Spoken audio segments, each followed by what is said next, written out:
everybody. Welcome to Frame Trap. Today I am joined by Daniel Bloodworth. Yo. And Brad Ellis. Hello. I will be your host, Ben Moore. And the opening bit I'm going to do for this episode is the opening bit I was going to do for last episode, but we ended up talking about horror movies, I think, for like 10 minutes. And that is, what is a hobby that you want to do, but you don't have time for? Hobby I want to do? I guess I want to start getting back into music more. Oh, I don't for really sure. play. Yeah. I haven't really played a lot in a long time. Yeah. And I kind of miss it. Yeah, definitely. So yeah, for sure that one. That's a big one for me too. Good pick. Yeah, I haven't really done any kind of drawing or art stuff for a good decade or more at this point. I didn't know that you know? drew. That's... Dude, do you remember his the Mega Man stuff? Yeah, I remember that, but I thought that was like, just school days and stuff, so... See what he's like now. Let's see some blood art now. Yeah, I what mean, kind of now stuff it did probably you... would not be any good. I don't even, I mean, I would draw some weird stuff, but... That's cool. Witchers? No, I haven't drawn any Witcher stuff. When I was, so last year in school, I had both like a traditional art class as well as graphics, computer graphics is what they called it, where you're basically learning like Photoshop and Illustrator and stuff. Yeah. First year they'd offered that. And so it was cool because I was like able to actually find like a synergy between them. Like I would draw something in our class, and then I would take it to my computer graphics class, like scan it in, and then like start adding colors and effects and stuff to it. And, That's awesome. yeah.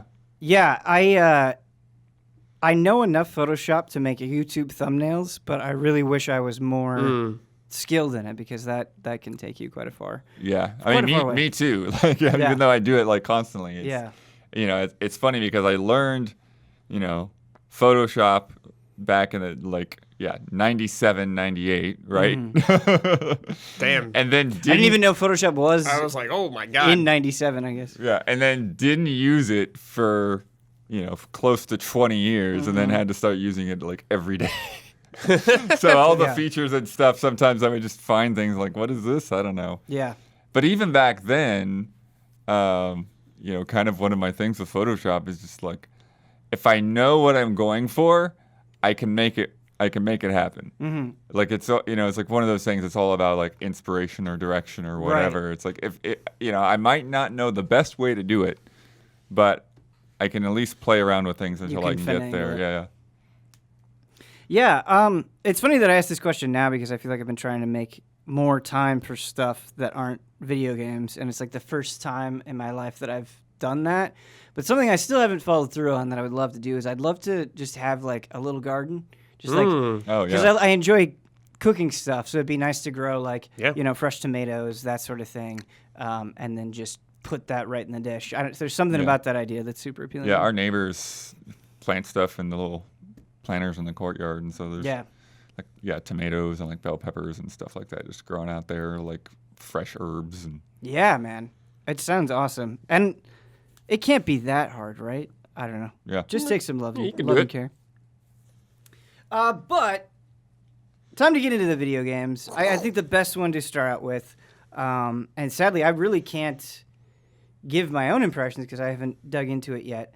I still need to finish the first game, but Brad, you reviewed Neo: The World Ends With You. Oh, nice. Which is a very Nomura title. Maybe not like his most crazy, but just creative director art on this one. I still, man, I can feel it. Oh yeah, like, oh it's yeah, just for like sure. It emanates from it. But anyway, Neo: The World Ends With You, a sequel to an original DS game that kind of feels like it came out of nowhere. Kind of like they're resurrecting it in a big way. I know they did the re-releases on mobile and Switch, but a full proper sequel is finally here.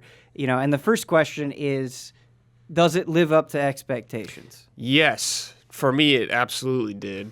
And, well, it's hard to talk about, I guess, because a lot of the most important aspect of this game to me is the story. Yeah. And I feel like it did live up to, as a longtime fan, I was very satisfied with the story. I don't want to talk about it at all.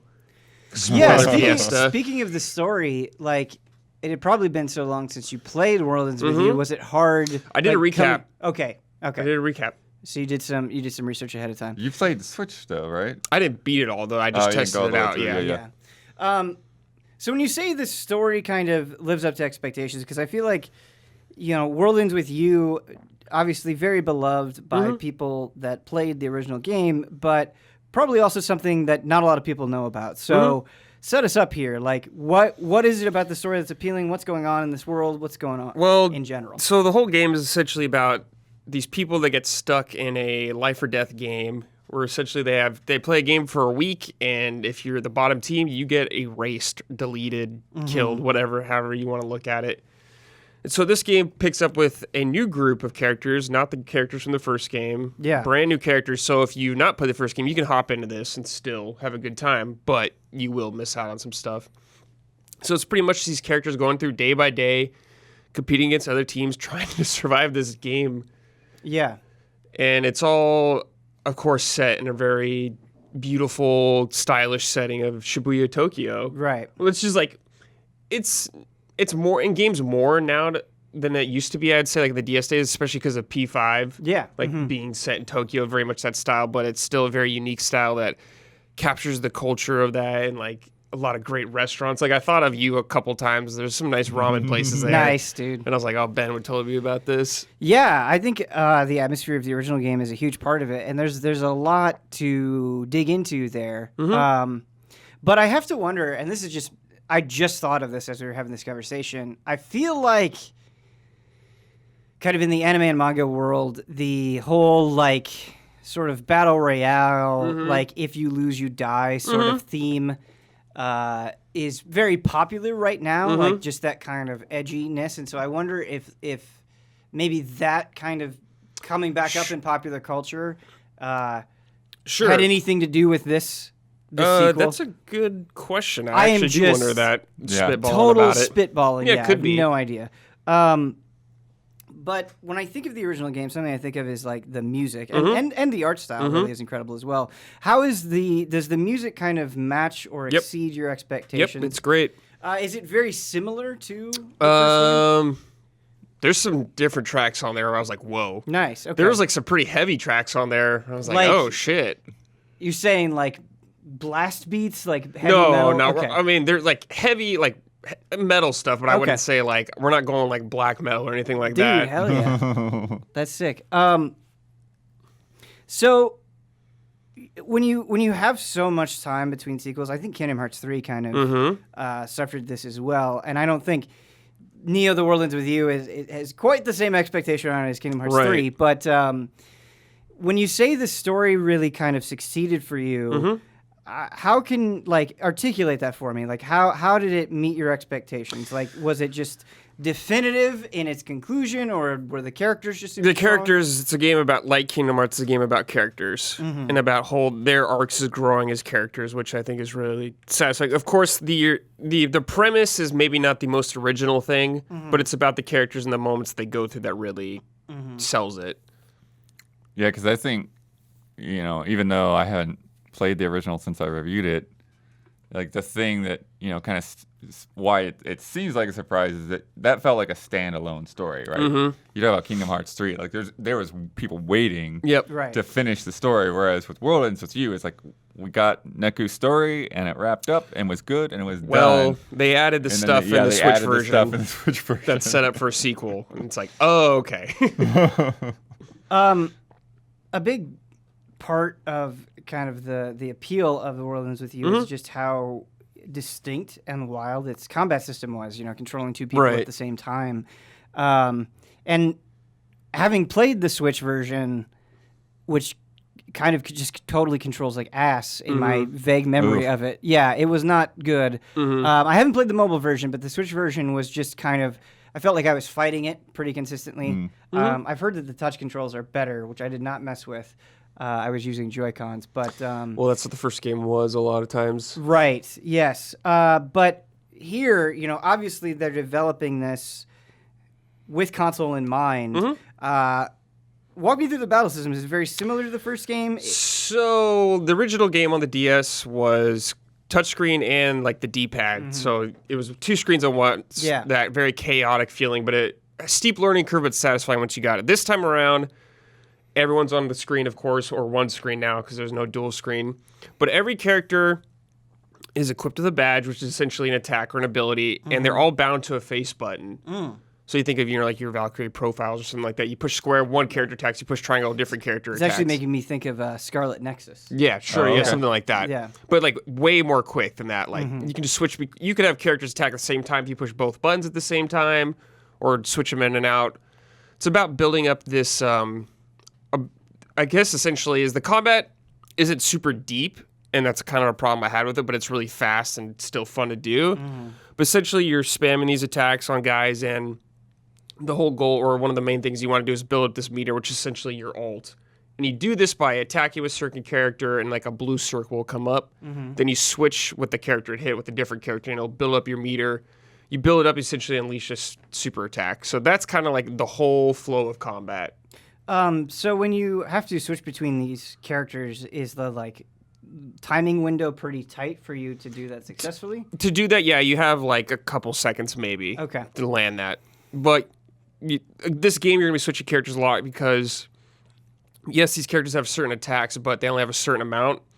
So you burn down their bar pretty quickly, and it goes on a cooldown timer. So you're constantly switching characters. You're constantly thinking about whose things are up and who can I switch out to in this moment.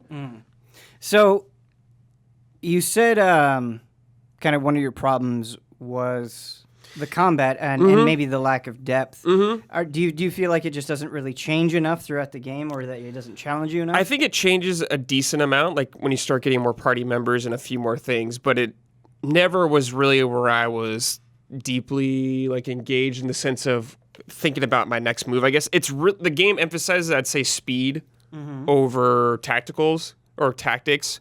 Yes, there's some moments where you could think, but it's very much just about get this damage out real quick, switch characters, stuff like that.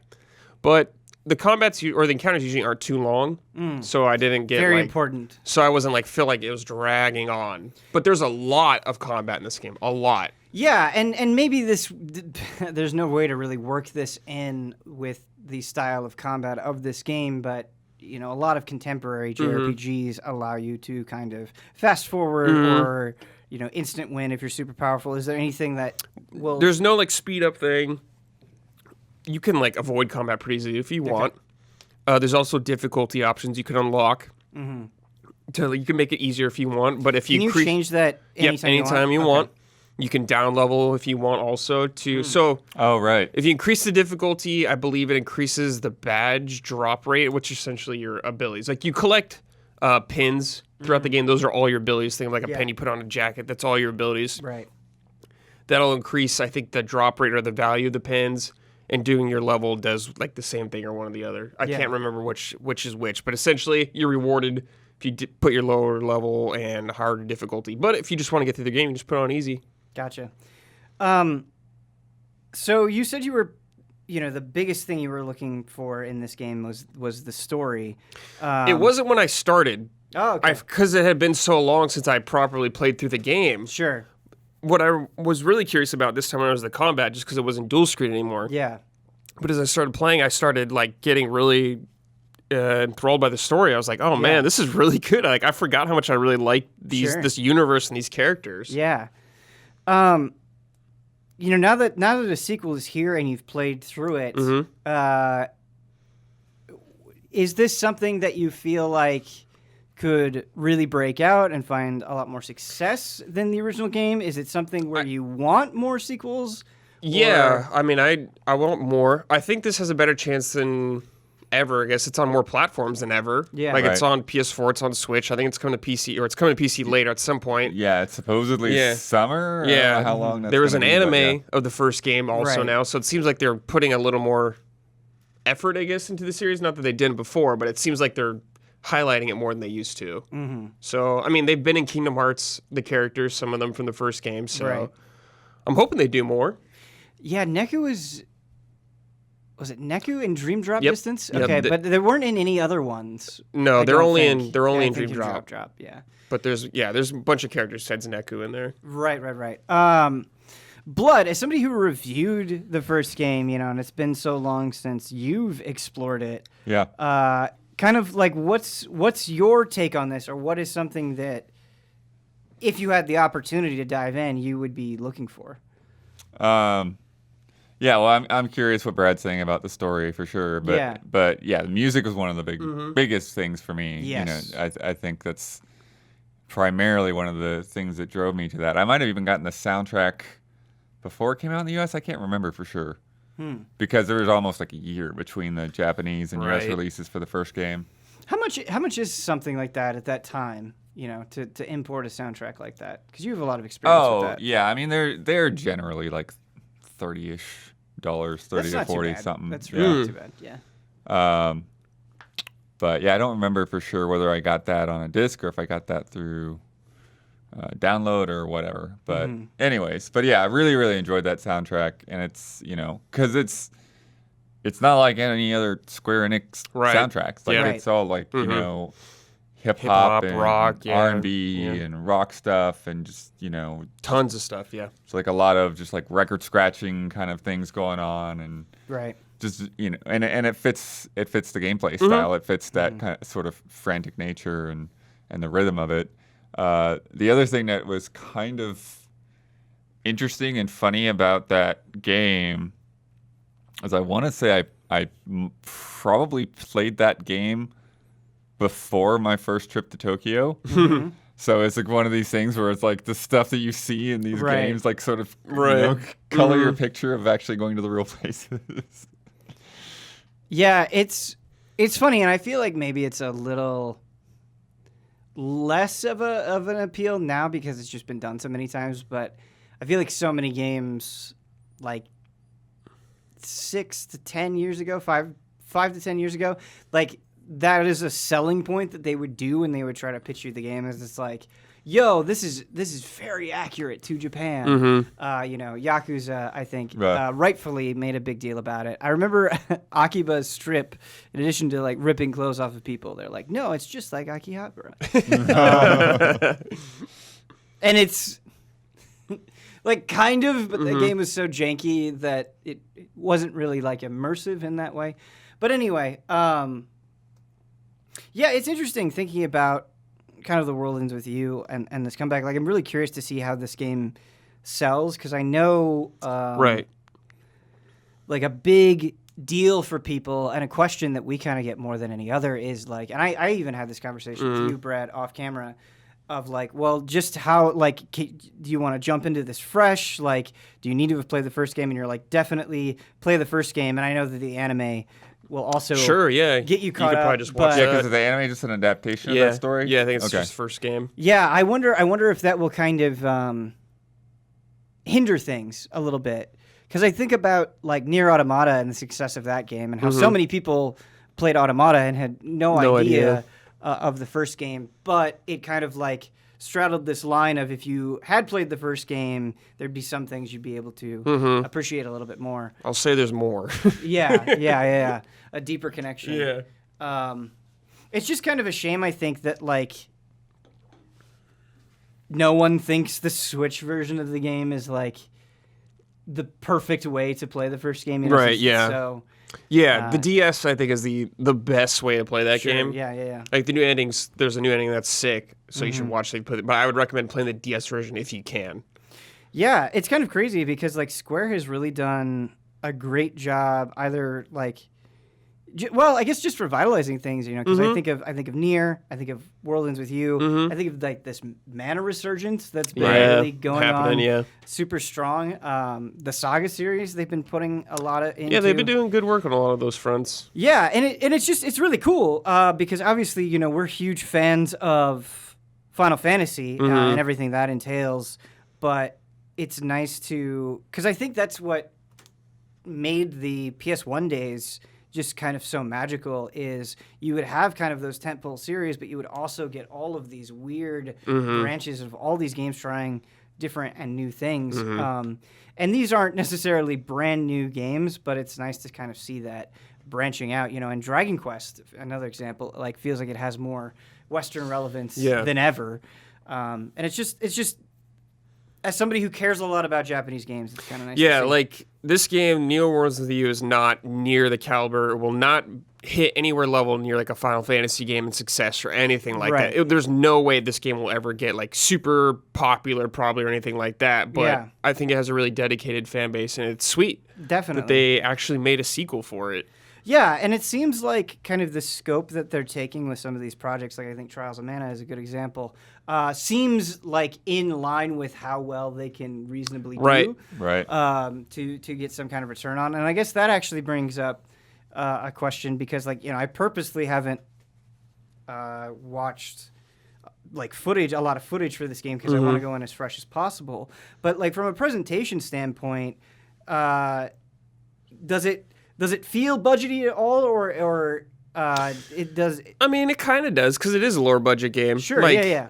You put this next to Final Fantasy VII Remake, and you're like, whoa. Right, and I think it would be stupid to expect that level of production Correct, value. yeah. I guess I'm just saying, like, does its lower budget kind of hurt immersion or No, presentation in a way? I don't or think it the does style kind of because the overcome that? presentation's really good of Sure, the game and the yeah. style of it's super well. And like, it is a Switch game too. And I just gotta kind of remember that too. Like, it's not Right. like with the new consoles out now. If people are like looking for insanely high fidelity games, like Right. it's not that kind of game. It's a cheaper game, but it's still really great and looks great. Yeah, that's actually a good question because I've been playing a lot of Switch games recently, and two prominent examples, Monster Hunter Stories 2 and Disgaea 6, the performance definitely was not where I wanted it to be. How is the performance on... I played the PS4 version. Oh, you played the PS4 Because I was version. like, Sorry, I'm gonna I play... got confused. I thought you said no, you played well, the I Switch version. did bring up Switch. I Sure. brought it up, but like, I played the PS4 version because I thought it'd be probably the best Gotcha. version available. Gotcha. And it ran great. I didn't run into any problems. Yeah. Yeah. So- I mean, it does sound like the Switch version does kind of have those kind of expected like lower frame rate. Yeah. Man, kind of it's thing, such yeah. a bummer, though. Yeah. It's Yeah. such a bummer. I think... I don't know when I'm going to get around to it. Maybe not even to the end of the year, but I think I might too. Yeah. PC. It's really great. Yeah, I'm thinking I'll probably Yeah, do PC, PC as yeah. well. Yeah. Hell yeah. But yeah, it's great. Check it out if you're curious. I wish more people would play this series Yeah. because it is. I think it's different and unique. So Yeah. Maybe this conversation will turn a few eyeballs onto it. We'll have to see. Blood, speaking of kind of stylish JRPGs, Yeah. you've been playing one. You've been playing Cris Tales, Yeah. which, kind of pre-release, I think all of the footage that I saw, it was like, oh, this is really cool. It seems like it's really inspired by some great old school things. Like, it just had a good vibe to it. But looking through, and it's not the best indicator, of course, but looking through like Steam reviews, I definitely saw a mixed reaction, and people are like, oh, like it's got some problems, even just like in terms of like things are misspelled in dialogue, just kind of There is kind a some bit of that. sloppiness. Yeah. And so I'm curious kind of what your takeaway has been, because you especially love some of those older JRPGs. Yeah, and I'm not quite done with it, so it's still opinion in progress. But about 20 hours in. Their estimate was 30 to 40 when they sent over the code, so we'll see. And yeah, I would say, I wouldn't say I'm quite disappointed, but I'm not like blown away by it either. I would say that in some ways it's a little bit more basic and straightforward than I was expecting. What do you mean by that? I mean that there's not like a lot of branching out and exploring things that are optional and that sort of thing. Like even a lot of the side quests that you do, like there's side quests and some of them are missable, and I actually did miss some. I was a little annoyed at, but it's at least the first few sections of the game, they're kind of like they're distinct chapters, right? So once you get to the end of that chapter, they kind of do like a point of no return kind of checkpoint question. It's like, hey, if you go past this point, you're not going to be able to do any, you're not going to be able to finish the side quest that you have pending right now, because they all kind of feed into sort of the final decisions of that chapter.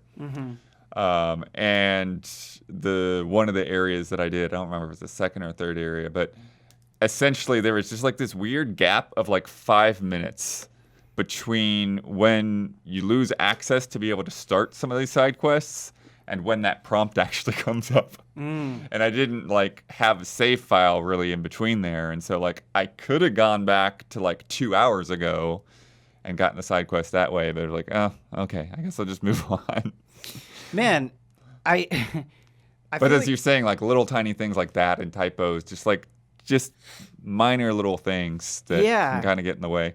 Well, I want to circle back around to that, but it just like time-based side quests, I feel like is conceptually such a good idea, but it ends up being more like it's never as cool as it sounds conceptually, and it always just becomes like a thing that drags down the experience. Like, I think of Xenoblade Chronicles, and there were some like super fucking annoying time quest or quests where it was like, oh, you need to fight this thing, but it will only appear when it's raining, and you're just sitting there like just passing the days to like try to get it to happen. And I think from the developer's perspective, they want you to just kind of like stumble upon it or have it be this moment where it's like, oh, it finally happens, but it never ends up feeling that way. It's like it makes the game feel more artificial as you try to like manipulate it to try to get the thing, and it kind of just pulls you out of the world, I think, more than it pulls you in.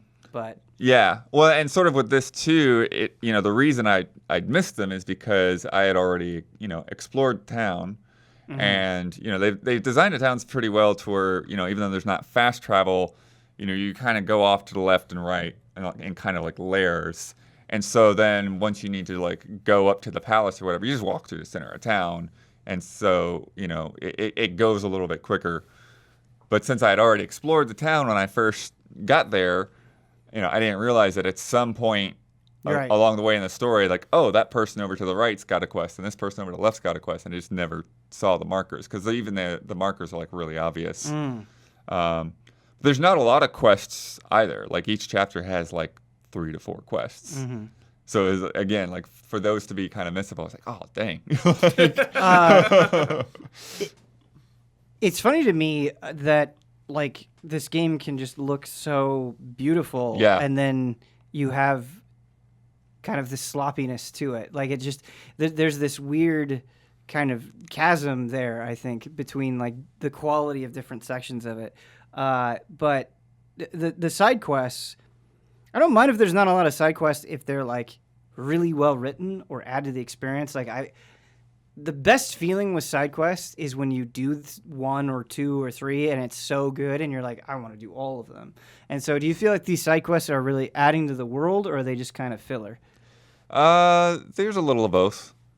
There are some that I've done is like, oh, that was actually, pretty cool and pretty interesting, and and really felt like they played into the final decision of a chapter in a good way, in a way that made sense. And then there are others that, they're just kind of like, okay, walk across town and pick up this item and give it to this person, and that's it. But overall, like I should kind of talk a little bit more about like how the game's set up. It's it is essentially a JRPG, but it's made by a team in Colombia with a lot of kind of references and just kind of homage to things like Final Fantasy and Chrono Trigger and Paper Mario. And how overt is that stuff? I mean, is it just like kind of the nuts and bolts of it, or is it like they're making, because a lot of indie games I feel like will do this, where they'll specifically kind of wink at you and make like a very direct reference. Is it that kind of thing? There are some direct references, which I'm on the fence, like, do I say the names or not? They probably end up in the review, but there's like there's a volcano town, and there's a girl named Fira, and her mother's name is Firaga. That's pretty cute. I think I'm into that one. Yeah. But then, like a lot of it is just kind of in more subtle ways. Like if you remember in like the original Final Fantasy, before you got an airship or anything, you had like a canoe, and there's this giant shoe that you use as a boat, and you go upriver and that kind of thing. And then the combat system, which does a lot of unique things on its own, but it does a lot of the Mario RPG, Paper Mario style, like timing stuff. So that when you use an attack or when you're blocking, you need to hit timing, and there's kind of like two windows. There's like a good window and there's like a crit window. So you can, in some cases, double the amount of damage that you're doing if you really pull that off. And then similarly, if you whiff on the defense, you can lose quite a bit of health. Although the first combat area that you go through is pretty challenging because you don't have any real good ways to heal yet, or a lot of healing items. But since then, it hasn't been too tough. It's been pretty breezy, I think. Part of what makes Paper Mario and the Mario Luigi games, I think, so much fun is not only do they have kind of these timing-based moves, these actions that make combat so engaging, but there's just like the creativity of them and the sheer variety of them really go a long way. And sometimes I'll play a JRPG that like is kind of emulating that a little bit, but it ends up just kind of being like the same action or the same couple of actions over and over, and that creativity and that variety isn't there. Sort of, where does this fall? I think there's quite a bit, and I think the one fault that it can have is that in a given area, there's not a ton of enemy variety. But I think part of that is due to the way a lot of this stuff is set up with the way that you play with time in this game. And so in combat, basically, your party is in the center of the screen. And then there will be enemies on the left and the right. And what the main character, Crisbell, can do is she can invoke time crystals. And so if she uses a time crystal to the enemies on the right, they'll move forward in time and they'll age into like older versions of themselves. And then similarly with the ones on the left, they'll become younger versions of themselves. And so that can affect their stats, that can affect the types of abilities that they can do. There's some enemies that will mess around with you on that kind of thing, to where if you shift time, then they'll lock that in place, so then you can't shift it back to the present. And there's fun things that you can do, like with poison. Like poison is generally something that's like, okay, it damages somebody over time. But if you poison somebody and then you shift them into the future, then you do all that poison damage at once. And so that can be, a really good way to speed up combat. Yeah. And then your different party members are all pretty different with the way that their special abilities and attacks play out. There is a robot who his basic attacks will like build up a heat meter, and if you let him overheat, then he'll damage himself. But the higher the heat meter is, then there are other attacks that will be stronger when you use them that don't build up the heat meter. So it's kind of like finding that balance. And one of them is you just mash. There's like a meter that pops up on screen, and then you mash to get into the yellow zone and try not to get into the red zone, or again, you'll overheat and your attack will stop. But you just like hitting them so many times, and you just see the numbers like popping up 3, 3, 3, 3, 3, 3, 6, 6, 6, 6, 6. It's like, yeah. And then there's another girl who kind of plays. I think the closest comparison I can make to is like Setzer in Final Fantasy VI with his like slot machine thing. She has these roulette wheels that'll pop up, and you're just trying to like hit the button at the right time, and depending on when you hit it, that's like you'll do a water attack or a fire attack, or there's other ones that will be like you'll heal one character versus healing the whole party. And so those can be really different. And then you also get like the Chrono style dual techs as well.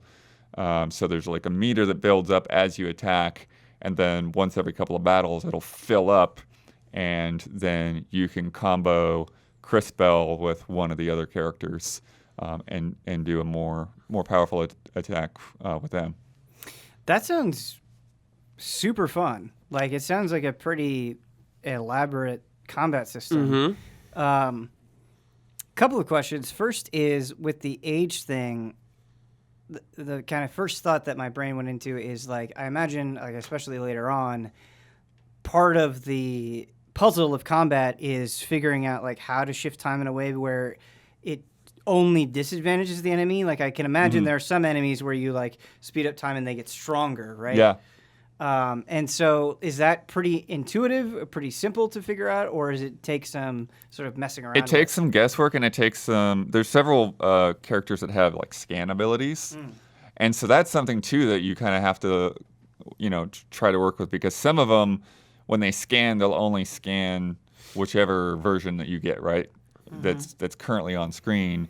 Whereas others, you can play around with the time shifting to essentially like scan all of their versions at once and kind of speed that process up. And then you can kind of look through, once you've scanned them, then you can kind of look through sort of like a bestiary entry of them, not outside of combat, but anytime after you've scanned an enemy once. Then once you fight them again, then before you attack, you can hit the Y button and see, is like, okay, remind yourself of what their weaknesses are, what their strengths are. Yeah. And, see how their stats shift, whether they're, okay, so when they get older, their magic defense goes up, but their attack goes down, and just all of these kinds of little things to kind of mind games to mess with. I also think that their equipment system is pretty interesting, in that there's like a lot of give and take and thought to put forward with how you're going to gear up your party without just going for the most powerful thing all the time.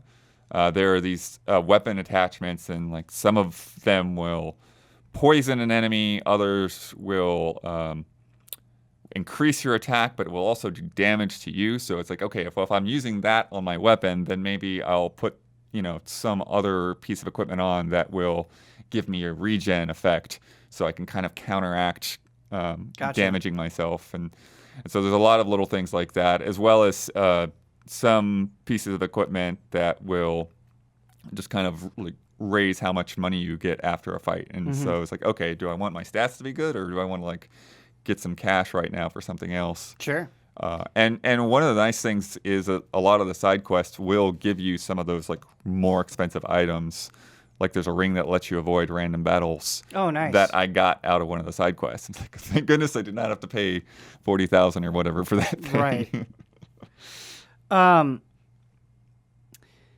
With the combat system and everything that's going on, I feel like sometimes elaborate combat systems, the thing that really drags it down is just fights end up taking way too long. And it's kind of like in isolation, or for like boss battles, having those kind of slugfests that really take a long time can be super fun. But when you're, doing it every 30 steps or whatever it ends up being, it loses its novelty. And so how is the balance in terms of like elaborateness of combat and the frequency with which you do it? Yeah, so that's one thing with the random encounters that I actually feel like there have been times where I'm like, am I in an area that doesn't have enemies? Because there will be times that it takes a while for that to show up. So it's not too bad. I still have times when I wish I had some kind of run button or something, just walking around. So there's no escape from battle? There's a flee. Okay. But I mean, like when you're just exploring a map. I see. I get what you're saying. It's like, okay, there's like I want to check out this area and see, okay, there's a dead end here at the treasure chest, and then I got to walk my way back, and I'd love like a little dash or something. Because the areas, aren't, that's why I was saying, like, one of the things, like a lot of the areas aren't super complex, and they're sort of like the way they're framed in the shot, you can kind of see a lot of the paths too. So it's just kind of like working your way from point A to point B sometimes. But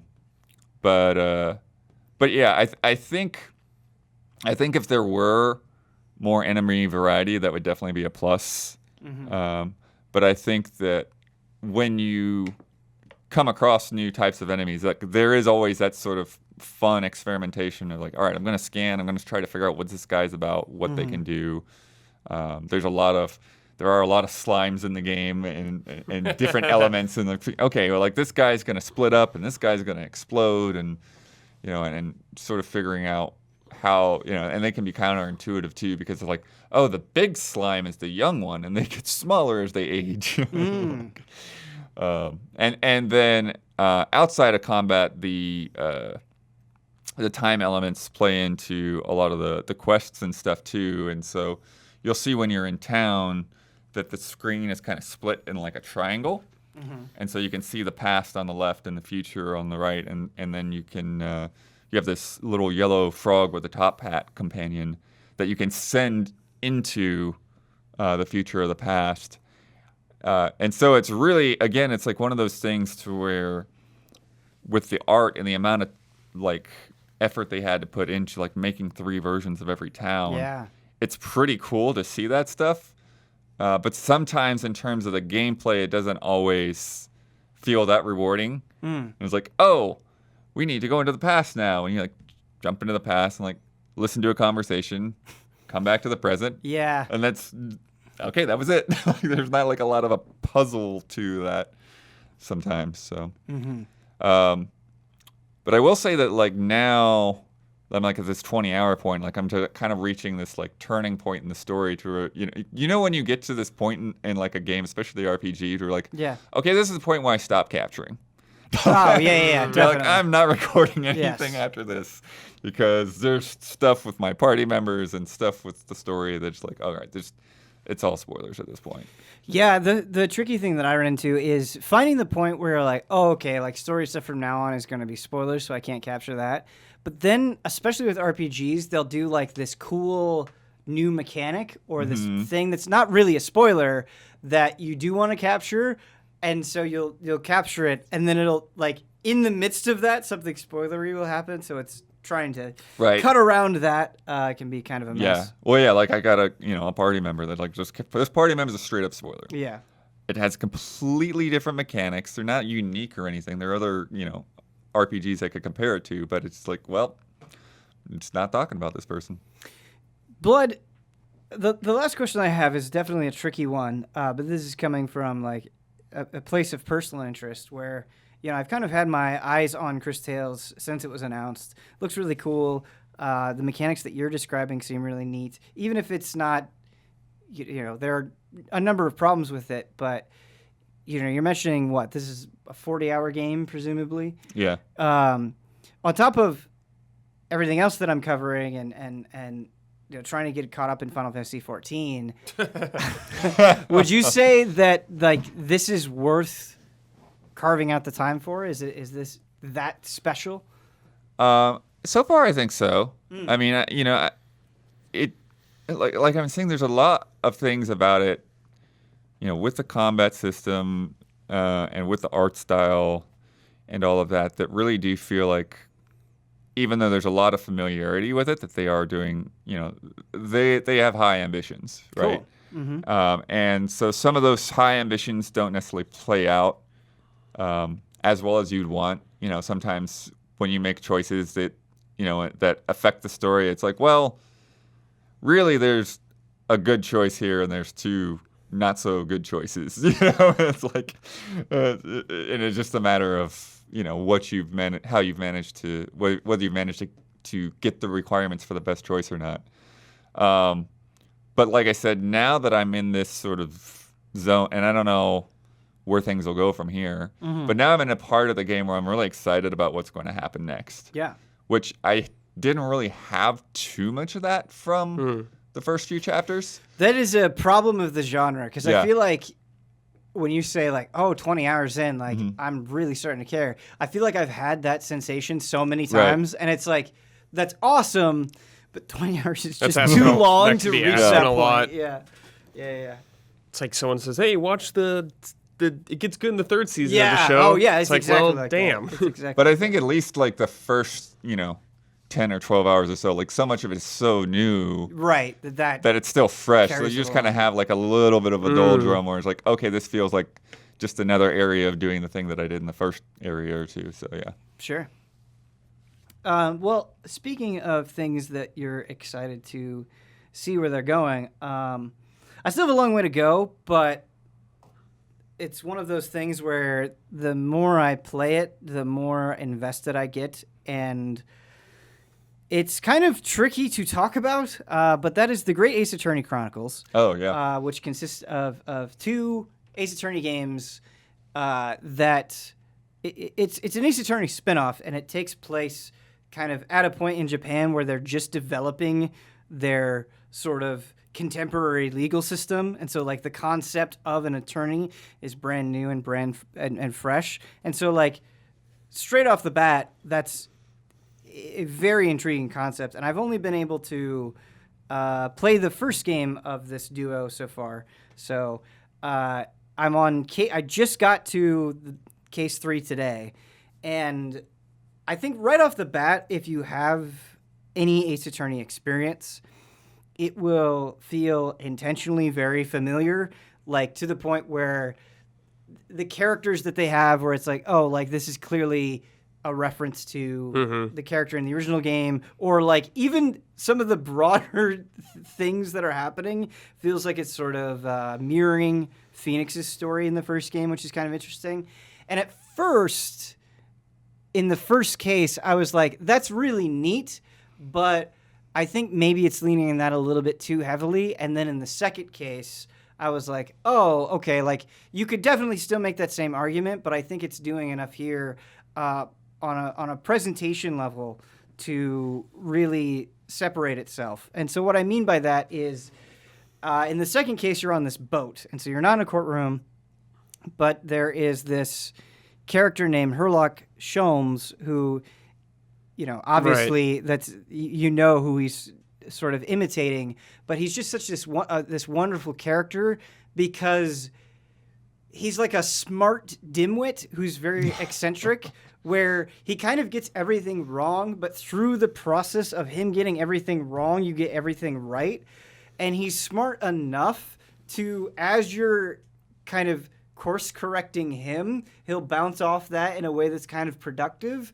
And so he's this really fun character where he's not like, because I feel like in these stories, you always have like the dimwit, right? Like just the lovable oaf. He's not quite completely that. And so I think just that like little bit of a edge to him makes him interesting and fun, because no matter how wrong he has like absolute confidence in himself. And so that's kind of fun to play off of, because your main character, sort of this budding lawyer, has no confidence or is very unsure of himself until he kind of gets thrust into situations where he sort of has to rise to the occasion and become sort of this very talented figure. But there's mechanics in it so that really emphasize like how fun it is, I guess. And what in the second case, you'll have these great deductions, right? The great deductions of Herlock Sholmes. And what he'll do is they call it like a dance, where him as a detective, he'll like spin around and snap, and he'll be like, this thing happened, and then this thing happened. And then what you do, it's called the course correction. And you'll point out like key details and things that he got wrong, but you'll do the same thing where you'll kind of spin around and you'll snap, and there will be like spotlights. It's very like Ghost Trick style, where there'll be spotlights on certain things. And what's kind of fun is when you're pointing out these flaws in things, you'll actually like rotate around a character model to be like, oh, there's something on the back of this guy's shirt. Oh, nice. Or there's something, that she's hiding in her pocket, or just something along those lines.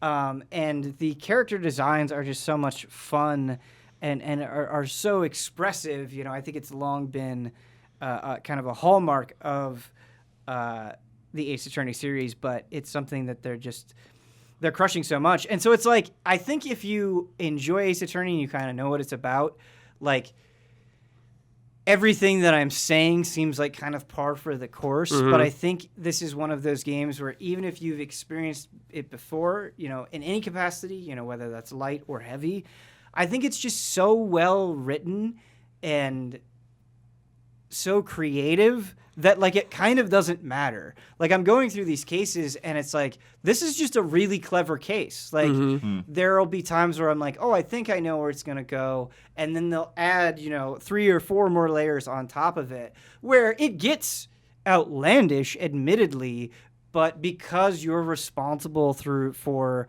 going through the logic and figuring things out, there is like this weird bit of groundedness to it where it's like, okay, this is like an extremely unlikely situation, but I could see how it would happen because you walked me through it. Right. In a way that is super fun. And I think like the cases are, at least so far, right? Still early on. The cases so far are creative enough to be interesting, but there's more going on there. And so like as the cases go on, you really get to know these characters better and kind of develop these interpersonal relationships that become more valuable than whatever ridiculous situation that you're trying to solve. Like there's a nice through line. I think the other thing that's very good is like, you know, hot new Ace Attorney release. I really, at least so far, I really don't think you need to have played any of the other games at all to be able to jump in. And it's just been so much fun so far that like I would recommend this to anybody. If you've like you've always been curious about these games, you've never dabbled in with them before, like this is it. This is a perfect opportunity to kind of get in there and see what the fuss is about. So can you fail in this game? Like, can you fail a case and stuff? Like, how does that come about? Yeah.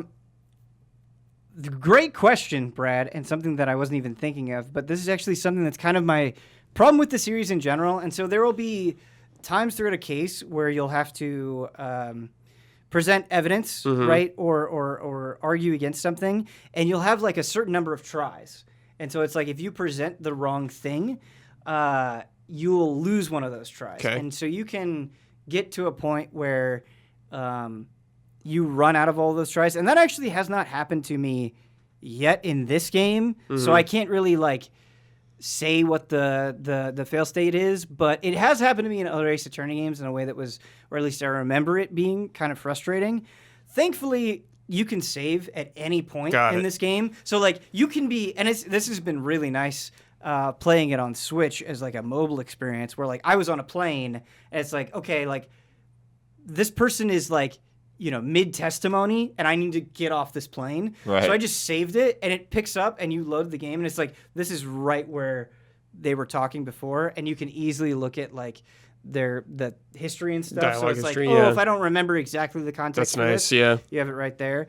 But Brad, one of my frustrations with the game is not the fact that you can fail, but there have definitely been times, and it happened to me in the first case in this game. It's only happened once, but it's happened to me in other Ace Attorney games where it's like the correct answer is like specific, and I feel like what I'm presenting is trying to make the same argument, but it's not exactly what you wanted. Right. And so sometimes you feel like you have kind of this like logical fuzziness where it's like, I feel like we're both trying to say the same thing in different ways, but it wasn't exactly the way that you wanted it. But so far in this game, it's only happened once. So hopefully, like as I get to the third case, the fourth case, the fifth case, and then the second game, maybe it is less of an issue here. Right. I guess. Yeah.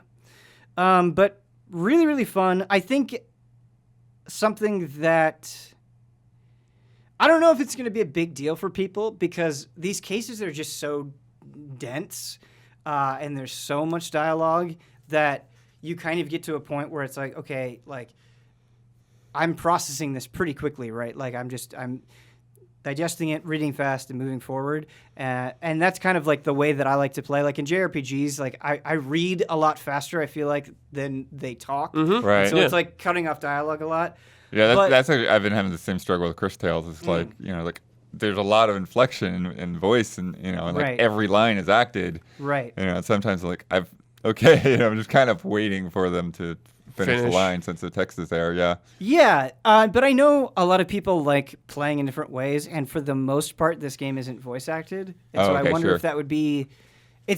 It's really not a big deal for me, and I think the expressions of these characters are just so exaggerated and fun that there's still plenty of personality there. But you do get little bits of voice at like the beginning of cases, through like animated cutscenes and that sort of thing. And even though it's just a small tidbit, I'm like, oh, that sounds pretty good. Like I wonder what this would sound like if it was fully voiced. And so honestly, it's just kind of a curiosity. But yeah, for the most part, not voiced. Oh, you mentioned fail states and difficulty. This is not something I've messed with so far, but there is a story mode in this game. And so what that means is you can turn that on. And if you're like, hey, I'm just here for the story, which I think is totally understandable in this game. If you don't really want to solve puzzles or you don't want to piece things together. Again, I think it's like so creative that you should at least give it a try. But if you turn on story mode, it just solves everything for you. Oh, so you okay. just be on the story. So I do feel like it is very flexible. Sure, yeah. If that is a selling point for people. Cool. Yeah. So these games were originally, the last point that I want to say, is these games were originally on the 3DS, right? And so this Switch version, obviously looks better than its original 3DS incarnation. And for the most part, like the character models look really great. Just like these beautiful kind of anime characters come to life. Very expressive, like I said. But there are definitely times where you're like investigating an area and you're like, that's just a smudgy texture. Like, that was clearly like not meant to be, on this giant television. 3DS. Yeah. 3DS game.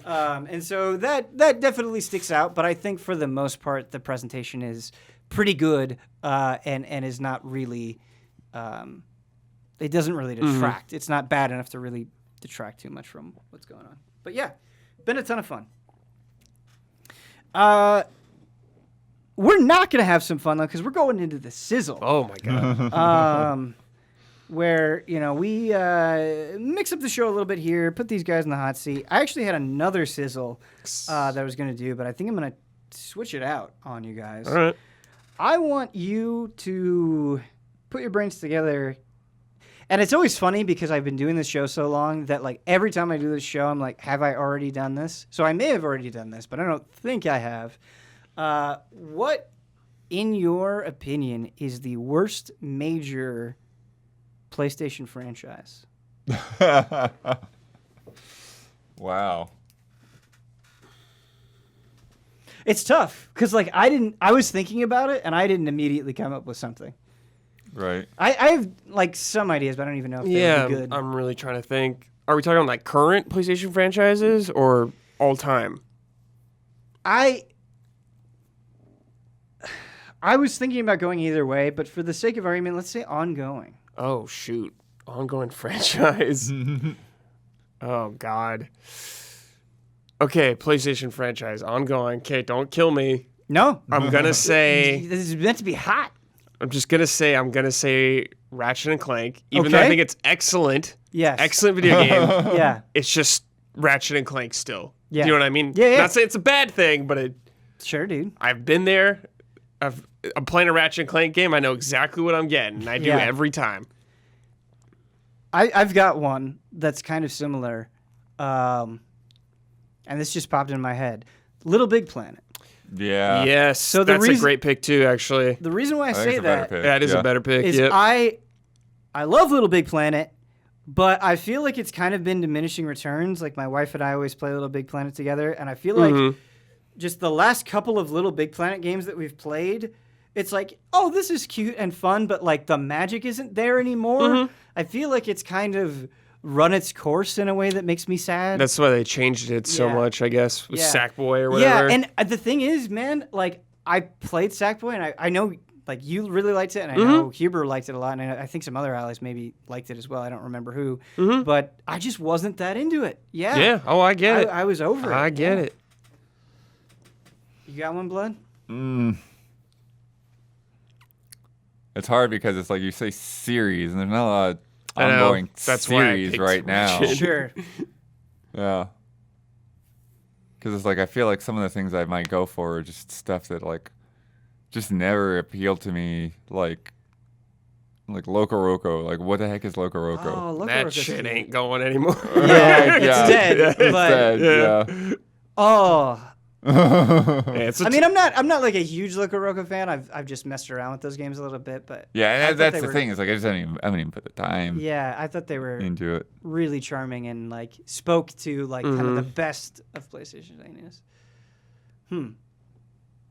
All right, Blood. Unless you have anything else for us in terms of worst ongoing PlayStation series, Yeah, I'd be curious to have like the bucket. I always want to see the bucket. Like, what am I picking out of? I can never remember everything. There'll be something there. This shout out, or this sizzle, not this shout out. This sizzle is brought out to you by some wonderful shout out to your patrons. If you want to find out more, go to patreon.com/easyallies, where you can be shouted out on all of our various podcasts. We have quite a few. But before I do these shout outs in honor of PlayStation, let's try to do like a imagine Crash Bandicoot saying shout out.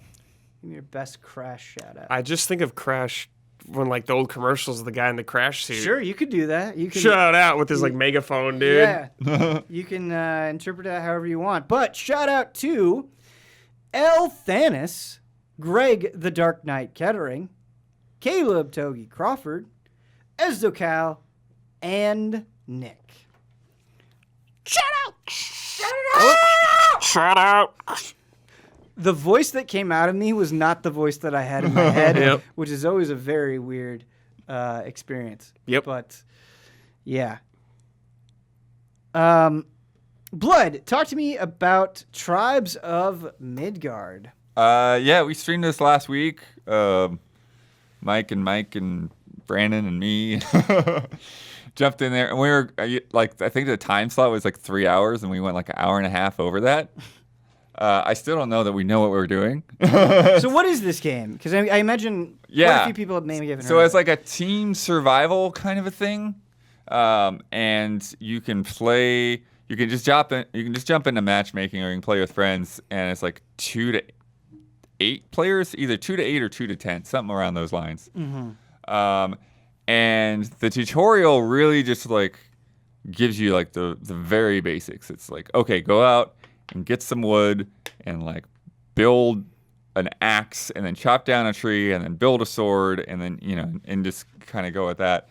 Dude, gathering wood is the game meta right now. Right. So many games, you got to go out there and collect wood. But I like doing it. Yeah, it's fun. No, it works clearly. Yeah, it's fun. Yeah, I think one of the things that distinguishes it a little bit from like a Valheim or like a Grounded or something is it's about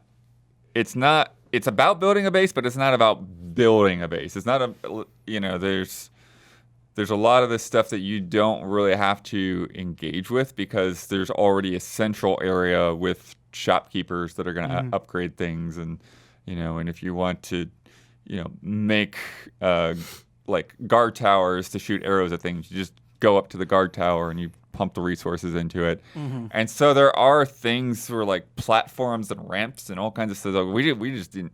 I don't think any of us even touched it. Like, I don't think we actually know how to play this game yet. But a lot of it is sort of the self-discovery of just going out there and finding things. Mm-hmm. But it's not.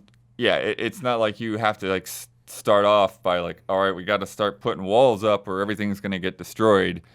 Because that stuff is just the basic of your camp is just there from the outset. Mm-hmm. And so you do have a day-night cycle to where you go out and you gather resources and you build, your equipment and your weapons and all of that. And then night falls, and then you get kind of the tower defense side of it, where all right, I'm gonna take the right side of the camp, you take the bottom. And are you setting up like automated defenses in the section, or is it very much like it's a mix? Okay. So it's like each player is going to be there taking on these creatures, but then you also can set up the guard towers to just shoot arrows, and you can invest in gates that will close and keep enemies from getting in. And then once daylight comes, any enemies that are left, they'll just basically get vampires, they just kind of melt away. Mm-hmm. And then there's other things that kind of pop up on the map sort of sporadically, like there are Jotun that are just like gigantic elemental giants. Yeah. And it'll say, there's a Jotun on the map, and it'll be way off, like way farther than anyone's going to go, right? But after a while, it starts getting close to your camp, and you're like, all right, we all got to team up and deal with this thing, because if any one of you just on your own tries to fight it, you're probably not going to do that well. It's really just getting that teamwork together and everyone just doing as much damage as they can. and finding the weapons that work for them and that kind of thing. Is there an element of risk in going after a Jotun and like you don't make it back in time when like you're for the tower defense section, or is it like that plays into it for sure because essentially like you have like a sapling of Yggdrasil or whatever that's in the center of your base. And so as you kill enemies, and actually I think anything that you do, like in addition to the resources that you get, you also get souls. And so those souls you want to feed to the sapling, but you also need them to like repair gear. You need them to upgrade vendors so that you can get more powerful tools. You need them to repair like farms and workshops and stuff that are automatically going to feed resources into your base. And so there's like a lot of these systems that kind of like feed into each other and figuring out like, okay, where's the best way to spend my resources at a time? And one of those things too is just like, okay, what am I going to share with everybody? Right. Because you've got all this stuff on your person, you can throw everything into a war chest, and then people can use that stuff to upgrade their gear. But then you come back and like, oh, my stuff's all gone. Juba used it. Yep. Because some of the armor and stuff like that use rare materials that you've got to find, and the map is randomly generated every time too. So just finding out like, okay, where is the fire material at? Which I think I only found like one time. But it's also nice that it's not some place that you think about as being permanent. Like when you have one of these games where like you're really like building all the walls and like, okay, I'm gonna put a chair here, and like you're customizing so much of this stuff. Then when it gets destroyed, it's just a huge bummer, and you don't want to do it all over again. Whereas with this, it's more of it's like Loop Hero or like a roguelike in a little bit of a way, because okay, we got destroyed, but we understand how this works a little bit better, so let's get back in there and let's get out there and start doing better than we did the first time. I feel like this is always my question when it comes to any survival game. How satisfying is the combat? I think it was actually pretty good. Like I said, I think one of the things is finding the weapons that work for you, and so like as you might have guessed, like Jones just gravitates towards a bow. Yeah. Yeah, I imagine Huber used it. Axe. Yeah, I don't know if he actually got into the axes or not. I'm not sure what he was using. Spear, maybe? Yeah, I think there's a spear in there, and there's definitely swords. And then because of the resources, I stumbled on this freaking like Thor's hammer. Oh, cool. Nice. With these lightning effects. And it's funny because the skill trees were like, well, you can buff up your fire effects or bump up your ice effects. I'm like, well, where's the skill tree for lightning? It must be a different class. Because that is one of the things that, like, over time you unlock different classes that you can become. So there's just like a lot of different layers to dive into as you get more and more time into the game. And I think one of the things that we learned at the end is like we had stopped paying attention to like these quest markers, because I think for the longest time it was just like kill the Jotun, and like once we killed the Jotun, then we were just kind of obsessed with exploring and finding fast travel points and figuring out, what else we wanted to do and build up. And we kind of missed, like, there was something about building a bridge to some place, and like none of us were paying any attention to it. And then after we'd killed like our third Jotun, then like it's like, hey, is there like snow everywhere? And like we're learning that like, oh, at some point the game just starts like creating like a permanent winter, and you're just gonna die of the cold. And so I think like the point that we stopped, we're probably gonna come back to this game and die in 5 minutes. Oh, yeah. Because we didn't take that into account. I guess that kind of answers my next question, but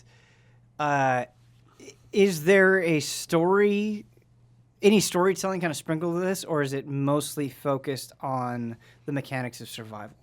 It doesn't seem that there's a story in the sense of like a dialogue or something like that. No. Yeah, I didn't know if like it seems there's anything if there is, Jotun. it's probably more like a lore-based kind of thing, because there is like a bulletin board with like a bunch of quests and stuff. Yeah. And there are certain things that we didn't quite understand. Like there's like some stag that descended from the heavens, and somebody went out there and was like, okay, is that an enemy? What is it? And it's like, no, you just talk to it, and then you get a blessing or something, and it goes away. Yeah. And there's like these roosters that appeared, like a couple of roosters. Like, what do you mean roosters? What?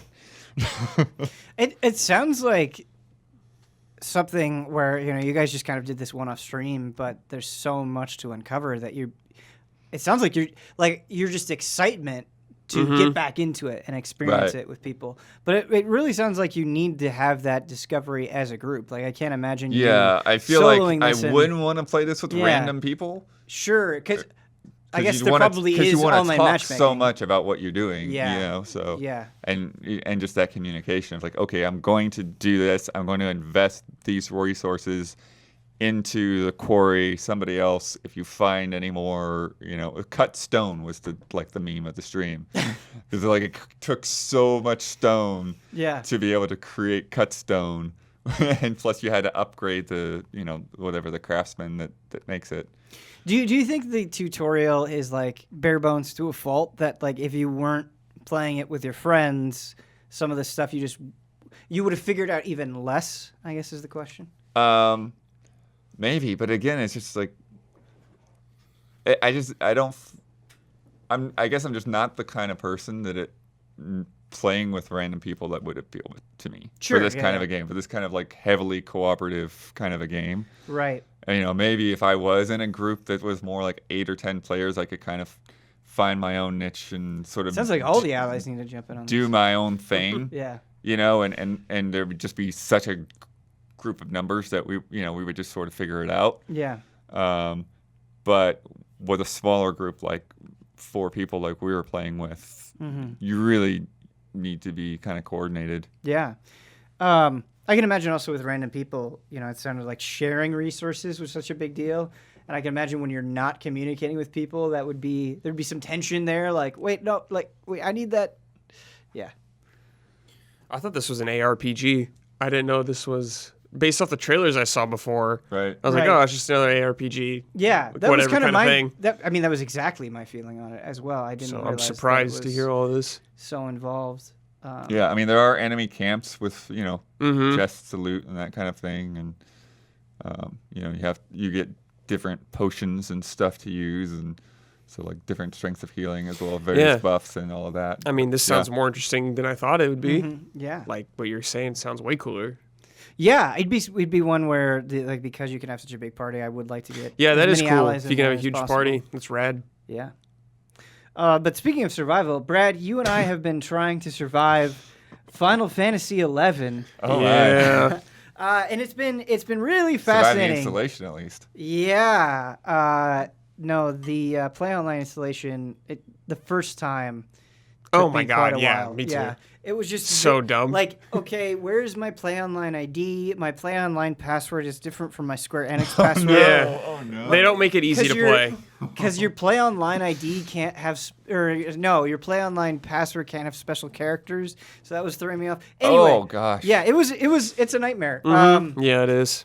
It's old. It's just old. That's what it is. But anyway, Brett, I know you've played, I think, the most out of any of us recently on your own. I played a little bit on my own, but then obviously we had the stream where we all collectively tried to figure out, which was a super fun stream. You can see that at youtube.com/EasyAlicePlays if you want to check that out. But, you know, I've my own thoughts on revisiting Final Fantasy XI, but since you've kind of put the most time in recently, and you've also played a ton of Final Fantasy XIV, how are you feeling about it? It's wild ride, man. This game is wild. Yeah. So this game's 19 years old, I think, now, dude. 2002, I think, was the Japanese launch. Boy, does it feel like it's 19 years old. Yeah. Oh, my God dang, this game is incredibly slow. Yeah. Everything takes forever to do. Everything, your menu, like the interface is not smooth. It's super clunky. But I'm having a good time. Yeah. Brett, I really think that sums it up pretty well. Specifically, camera is a pain in the ass, and menu is a pain in the ass. Yeah. So to talk about the camera first, it's just like you think about any MMO or really any modern game, and there's just like a smoothness to the camera where it's like, oh, I walk around and I turn the camera. But the mouse movement with the camera feels like way swimmy. Garbage. And so then you're like using the air, like I was using the arrow keys, you were using the arrow keys to do it. And there's just kind of this like clunkiness to it where it just doesn't feel, and even the way that your character moves around, I think, is like a little floaty and swimmy in a way that is kind of weird. And boy, the menu, because like in 14, you have to do a lot of delivery quests, right? And the way that you do a delivery quest is you like talk to the person, and then the menu automatically comes up, and you just give them the item.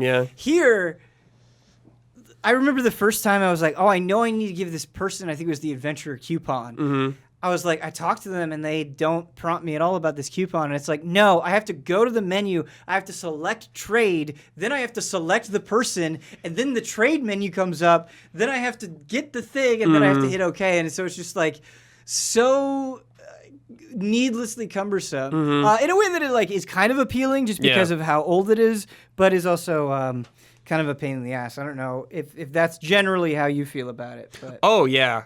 I think this game is super charming and appealing in many ways, despite its many flaws, I would say. Like, there's almost a beauty to its simplicity, I would say. Like, you play this game and you play Final Fantasy XIV, like, back-to-back. Completely different game. Completely different. Completely different. Final Fantasy XI is a very slow pace. Like, you get in combat, it's, like, even slow getting into combat. It's not immediate, like, snappy. It's like kind of like get you in this camera angle, like combat engage. You're in combat mode now. You want to leave combat mode? You got to disengage combat mode and actually run away. You can't just move around super freely and easily. Yes.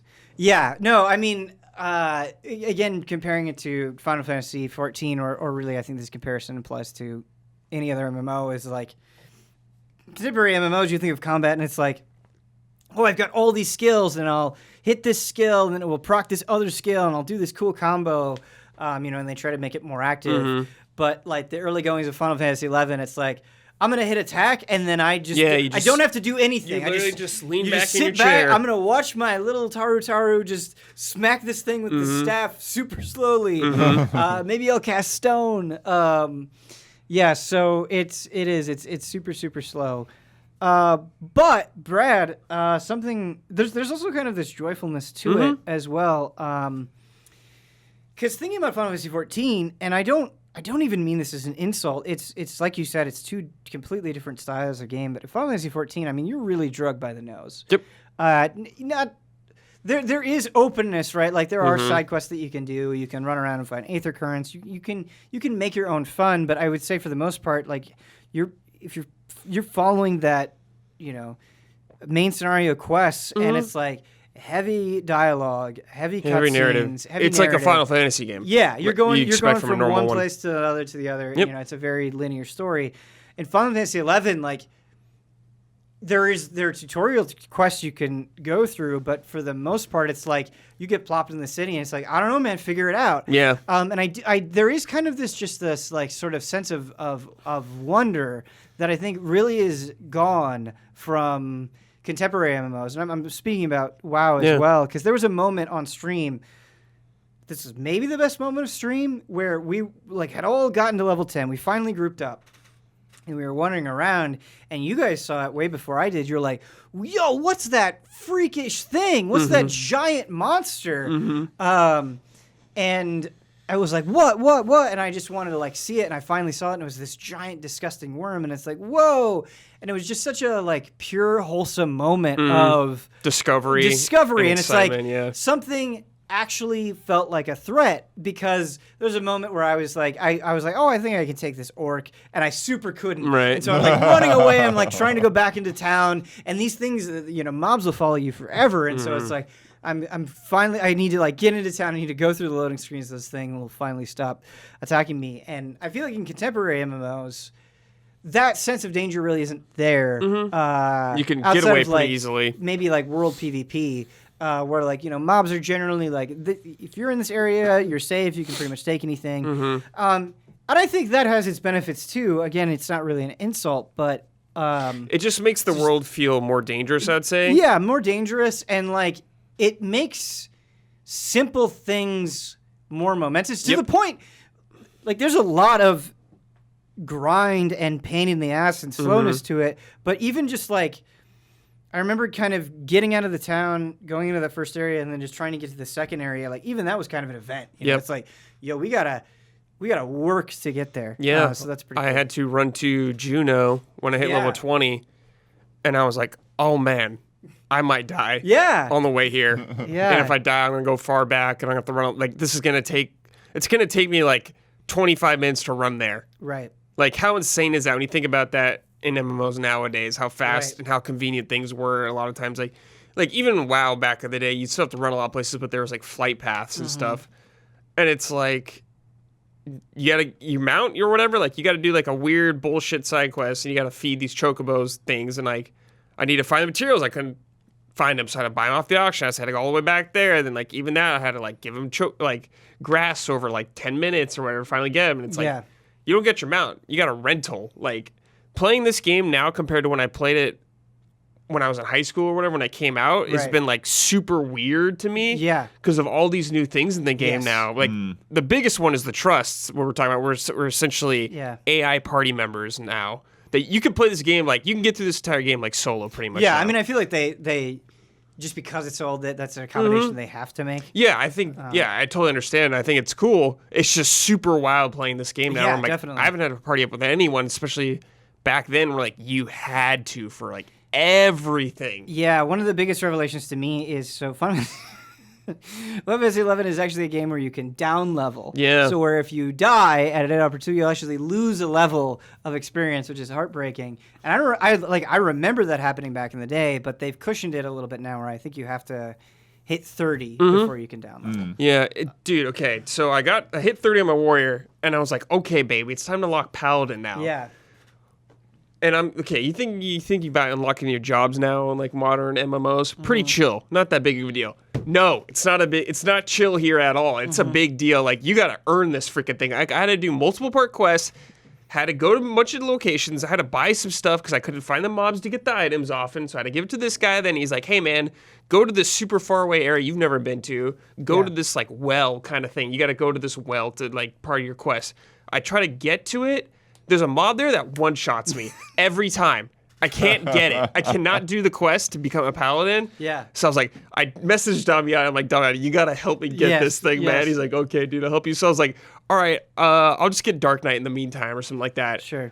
Not super easy. Had to go to Bastock. Never been there. I had to figure out how to get there. I didn't know how the hell to get to this city. So I like spent an hour, I'm not even kidding, over an hour wandering around trying to find this damn city. Yeah. Get there, talk to this guy. He goes away. I had to go to another area I didn't know where the hell it was. Go in the area, don't have a map for it. I'm like, oh shit, I gotta find this guy in a multi-layer thing. I spent an hour in there. Then I get to the guy finally. He's like, hey man, if you want to be a Dark Knight, you gotta kill 100 dudes with this sword. I was like, what the hell? And it's like, you can't use trust. Like, you have to get the final blow on these. You can't use weapon skills to get count as a kill. You have to just auto attack these dudes. So I was auto attacking dudes for like over an hour. Could you not use? Was it just the final blow that mattered? Yes. Okay. So like, I mean, you can't control AI companions. I can't tell them to really stop. So I was just out there killing like hornets for like an hour. Oh my god. Just killing 100 guys, and I finally got it. And I was like, yes, it felt so good to get it. Yeah. But god dang, was it a pain in the ass. Yeah, I mean that's kind of the blessing of the curse, and a curse of these things is like with old school MMOs. The feeling that I would always remember and what made it such a magical genre is exactly what you just did. Is you would talk to your friends, and like each of you would have a unique story, or at least it felt like a unique story. Where it's like, dude, I can't believe this thing happened to me. It was so crazy. And now I feel like with modern MMOs, it's like everybody just kind of experiences the same thing in the exact same way. Yep. And there are benefits to that, like really strong benefits. Oh yeah, there's a reason they've gone away from the old style. Yeah, with Final Fantasy XI, like you hit a point where it's like, I wish not everything was a pain in the ass, because it's like it's like, okay, I need to do this thing where it's like, okay, I need to figure out how to do every single step, and it's like you feel like you constantly have to look something up, and it's like it'll introduce something, had to and look it's up like lots of things. Oh, like how do I do that, or what is this thing? It's like, oh, not only do I need to equip this item, I also need to use this item. How do I get the charges? Like it's just like it's just layer on top of layer on top of layer on top of layer to the point where it's like kind of exhausting. And so I do think the streamlinedness can help, because like 11 can kind of feel a little bit like a job, you know, in a lot of different ways. Oh, yeah. And so I don't know. It really is, again, just a blessing and a curse where like playing 11, like I want to play more of it because I was feeling kind of some of that magic again, but it's like if I'm going to play 11, I need to like carve out an entire day. Yeah, you need know? to. I've spent too much time playing this game, dude. Like I've definitely felt that, but it's been a lot of fun because like the world is super enthralling to me. Like I love that world. I love the music is so good. Oh, the music is amazing, and like you're in town, you're in Sandoria, and it's like, yeah, I'm hearing this loop over and over and over again, but it's so good that I don't even care. Yeah. And the server we play on, there's a lot of people still. Like a lot of people. Shocking. I was number, like really surprised how many people I was seeing in town. So it's been pretty fun. Yeah, the thing that I do kind of miss is like in the early days of Final, and this is very natural, of course, but in the early days of Final Fantasy XI, like I remember just everybody needed to group up. Like you couldn't get anywhere unless you were in a group. And so like I remember like I was just this little kid, right? And this game had like an auto translate feature. And I remember like running into these Japanese players and we couldn't speak the same language, but like the auto translate would like help us enough to form a group. And I was like, this is so cool. Like, you know, we're across the world from each other and we're playing. And it was just such a neat feeling. Whereas like now I feel like the only interaction I'm getting with random people is just like spam messages to like buy Gil or whatever it is, you know? So that's kind of unfortunate, but. Yeah. So I was thinking about, I'm like, man, I don't think I could recommend, like, I always compare this inevitably to 14. I'm like, 11 and 14 side by side, and it's like 98% of the time I'd recommend 14 to people over this game. Yeah, for sure. I get you. This is a very specific type of person to play this game. Yes, it is a very specific type of person. I totally agree. Where like I have some nostalgia for Final Fantasy XI and like old school MMOs. Like that kind of stuff is kind of what I grew up with. It's just like being a kid and trying to figure it out. And so that feeling really drives me forward. I feel like if you don't have that at all, it'll just be a pain in the ass. Like, what is or this? It could be. I don't know. Yeah. You know, everybody has a different experience. But the reason that I haven't put more time into Final Fantasy XI, and I definitely want to, is like I have made a commitment. For years, I've wanted to get caught up on Final Fantasy XIV, and I'm finally doing it. The going has still been slow, but I've been doing it. Last night, I finished patch 4.1. So you have the Stormblood expansion, and then you have patches that like finish up the expansion storyline. Then you have patches that kind of lead you into the next expansion. So I need to get by Friday, and I don't know if it's going to happen. I need to get through 4.2 to 4.5, and so I got to put in a lot of work. Right. And I'll have a lot more to say, and so we don't need to spend a ton of time on this. But I wanted to kind of talk about Final Fantasy XI and Final Fantasy XIV back to back because, like, I just specifically want to talk about patch 4.1, which I feel like is maybe not a big deal in the grand scheme of things, but I think it illustrates a lot of the magic of Final Fantasy XIV. And Final Fantasy XIV has been blowing the fuck up. Like, it has had a resurgence of resurgences where a lot of popular streamers are playing it. A lot of new players are coming in. Every time I feel like I log into the game, there's a queue to get in. Like, this is really popping off. And it really is a remarkable game, and I'm not even at Shadowbringers yet. And just going through this patch, because, like, I thought about it, and I was like, oh, just going through these patches, because it had been a while, right, since I had done, like, post-Realm Reborn stuff, or like, leading up into Heaven's Word, or, like, post-Heaven's Word patches. So I didn't really remember, like, what the patch content was like. And I'm like, why is this story so goddamn good? Like, why is this, like, 4.1 patch have a better story just on its own than, like, most games that I play? And the storytelling just gets better and better and better and better. And, like, I can't believe I care about a story in an MMO this much. Like, I've played a ton of MMOs. I've gotten into the WoW story. I liked the WoW story, but there was no way that I cared this much. The story is, like, I would argue, the main focus of the whole game. Absolutely. And, like, I cannot overstate how good it is. Like, if you have fond memories of growing up with Final Fantasy and getting attached to characters, and you're like, an MMO, like, I don't know if I have that kind of time, yada, yada. This will it may take a while, but this will get you to that point where like you are super, super invested. And I will not go into spoilers at all. I would not want to do that to anybody. But in this patch, right? Again, this is just a patch to the game. There is an emotional moment between this great warrior and like the person that he serves. And I'm like, this is so well done and so genuinely like heartbreaking and sentimental. Like, I can't believe it. Like, it's so good. And they've like the way that they're able to kind of focus on a core group of characters while also going to different places and branching out and establishing new characters. They're just incredible. Like, characters have so much depth. They have so much going on. You know, despite the fact that you are doing a lot of like, okay, go here, talk to this person, go here, kill these things.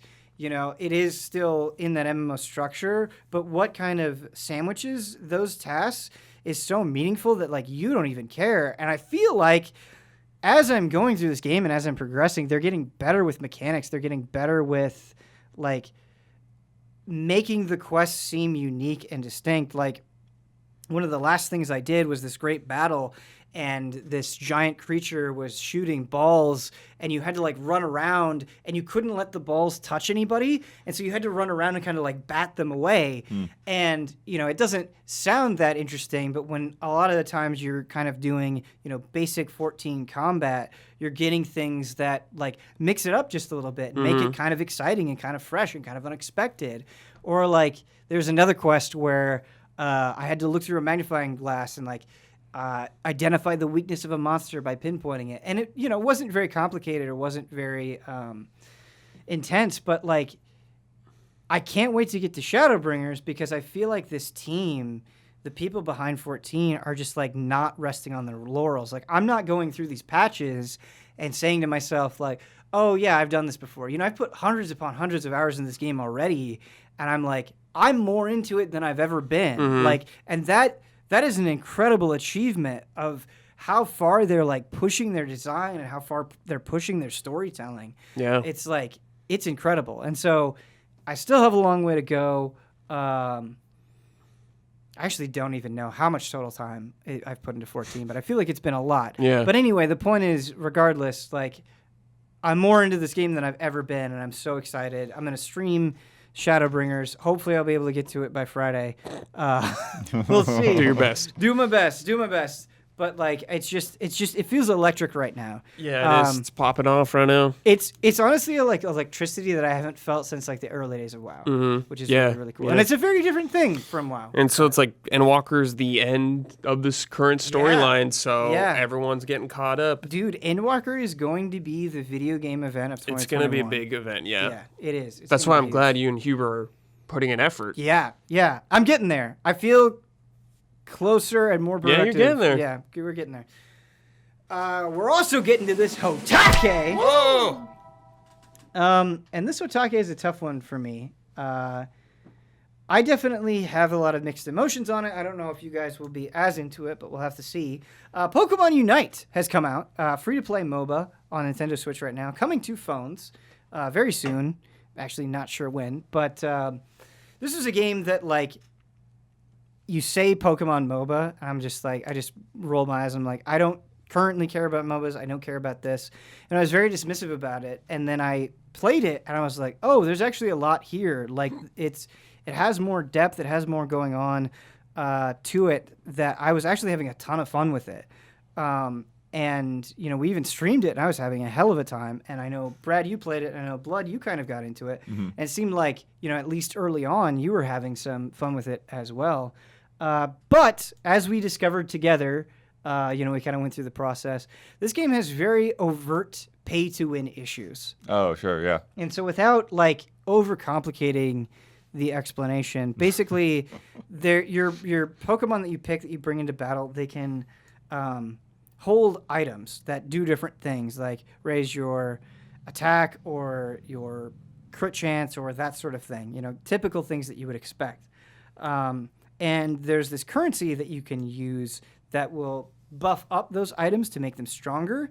And you can pay for that currency with tickets, which you can acquire with real money. And you don't have to do it. You can grind it out and not spend anything and eventually build up these items. But if you spend money, you'll obviously accelerate this process and give yourself an advantage in battle. And it's just kind of nasty because this is on top of the fact that you can spend real money if you want to. Again, you don't have to. You can spend real money to get different outfits for your trainer, acquire new Pokemon, get new outfits for your Pokemon, accelerate your battle pass, buy a premium battle pass, yada, yada, yada. So, like, there's on top of this, like, actually affecting gameplay thing, there are also all of these other ways spend money. To spend money. And so this game that I feel positive on, that I have a lot of good things to say, feels like there's kind of this cloud over it. And it's like, I guess the central question, the thesis of this HOTTAKE is, how do you wrestle with those two things? Like, how much does this seemingly genuinely gross thing affect how much you should enjoy this thing that has good things going on under the hood? How much I should be affected about it, I don't know. But I'll tell you, if a game has pay to win, it's multiplayer, I don't care about that game. You're done. I don't care. Done. Like, it's hard enough for me to get invested in a multiplayer game as it is. But if it has pay to win mechanics, I'm like, I don't care. Like, I don't want to put the time to get better at this game if someone could just pay to be better. Yeah, I mean, I'd have to see how much that pops up, but it's one of those. I mean, we even joked on the stream, right? It's like, that guy pulled out the Visa card, like swiping. It automatically makes any player that's doing well feel suspicious. Right, and that seed of doubt is so powerful because, like, even if you were to, like, analyze it and be very numerical about it, and it doesn't, like, the numbers say, like, oh, it's not that big of an advantage, in your mind, like, that's enough. Like, the perception of it is harmful enough, Yeah. To me, it's like something like they don't take their competitive nature seriously as a developer if they do something like that. Yeah, which is a huge bummer because there is a ranked mode. Yeah, and, like, it gives me fun the idea of, like, why should Does I take ranked this? mode, like, disable some of that stuff? No. How is it ranked? How could you be in a ranked? I don't understand. It doesn't matter. You have to be on a level playing field, or there's no point. Who's the developer of this? Do you know? Tencent. Okay, it makes sense, I guess. Or it's like a branch of Tencent or a company that's owned by someone Tencent. involved, I but don't like remember pay to who. win is much more common in like China and stuff like that in games. Yeah. So I guess it's not surprising. I think it's a bummer. Like, it's a Pokemon MOBA, so I personally didn't expect, like, I don't care at all, but I feel bad for, like, you who, like, generally enjoys the gameplay. Yes. But you do have this, like, feeling in the back of your head of always just something's off about this and it's bothering you, and it will continue to bother you. Yeah, because I think obviously free-to-play and heavy microtransactions has been a super common thing, especially on mobile for a very long time. But I think the thing that kind of makes it easier in, honestly, like 90% of cases is I'll play a mobile game, it'll be rife with microtransactions, and I'll be like, okay, I'm done with this. Because the game's, like, not good anyway. Like, it's just it's really just like a psychological manipulation. Like, it's not even an interesting game or an entertaining game, or the gameplay is nothing to it, where it's very easy to drop. Whereas Pokemon Unite is kind of one of these rare examples where it's like, no, I actually I really enjoy playing this a lot. I think it's mechanically interesting. I really like the speed of the matches. There's so much in its design that I appreciate. And I love Pokemon and think the Pokemon representation here is strong, that it's a more complicated thing to wrestle with. I just think about, like, League of Legends. Like, what if you could buy just items with real money for League? Like, it would break the game. That's the thing, right? Like, that's the thing I think that makes it so painful is Pokemon is a strong enough IP that you don't need to do this. Like, you could just sell cosmetic stuff and make a fortune. And I think that's actually a good point. They could still make a fortune just off introducing new Pokemon and charging you like a lot of other MOBAs do. Right. And I think that's actually something that I hadn't connected the dots to, but there's like a summer event going on, so some of the Pokemon will have summer outfits. And it's like, oh, this is really cute and fun. Yeah. I want to put this Pokemon in this swimmer attire. But there are a lot of Pokemon I feel like that don't have any outfits at all, and it's like, that doesn't make any sense. Why not? Why not go harder on that stuff? and let people spend money on cosmetic stuff for Pokemon that they either care about emotionally or they just like how they play, then do this system where it's like you're paying for power. Well, and you look at something like Fall Guys, I think has done a great job balancing, that kind of, the drip of things that you can get through, currency that you earn, but then if you want to pay for some of the stuff, then, go right ahead. Right. But, there's not you can't buy a good physics character, right? You can't buy somebody who doesn't trip when he jumps. Yeah. So it's just it's so strange to me because, there's still ways that you could, like sort of how he did on the stream. You could organize games to play with your friends, and everyone can be above board, and you trust each other, and you can have a lot of fun with this game. But 90% of the time, you're probably going to be going out there random matchmaking with at least another team. Yeah. And so it's going to feel, like you said, there's just always going to be that sense of doubt that somebody's, pumping things up just because they can. They're definitely going for a different audience with this game, though, than when I think of most MOBA players play like League or Dota 2 or something like that. Like those people probably aren't going to play this game at all, Like they're just kind of getting more casual Pokemon fans, I would say, like maybe this is their first MOBA or something. Oh, they're going after the MOBA, the mobile market with this game. It feels like the most. Like I'm surprised it's not out on mobile yet. Yeah, I think the thing that is most insidious though is the fact that this kind of monetization is not immediately obvious. So like you don't even get the items that you can power up. Like you have to. The way the whole treadmill works is you have to level up a significant amount, and then like new mechanics and things are slowly drip fed to you. And so by the time you realize that you can spend money on this stuff, you're already invested. And I think that's what makes it especially heartbreaking. It's gross just on its face, but I think I would have like a little bit more sympathy if you like booted up the game and it was like, here's what we are, man. Here's what's going on. But that doesn't really happen because it's effective to get people already into what you're doing. And it's hard because there are other examples of games that are doing it right, like you mentioned Fall Guys. But I think the thing that as somebody who commentates on this stuff, right,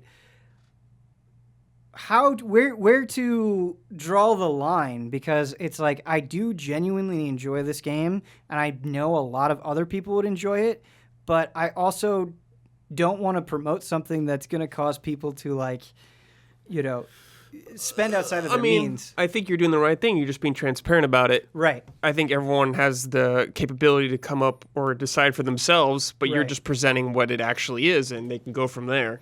It's funny to me because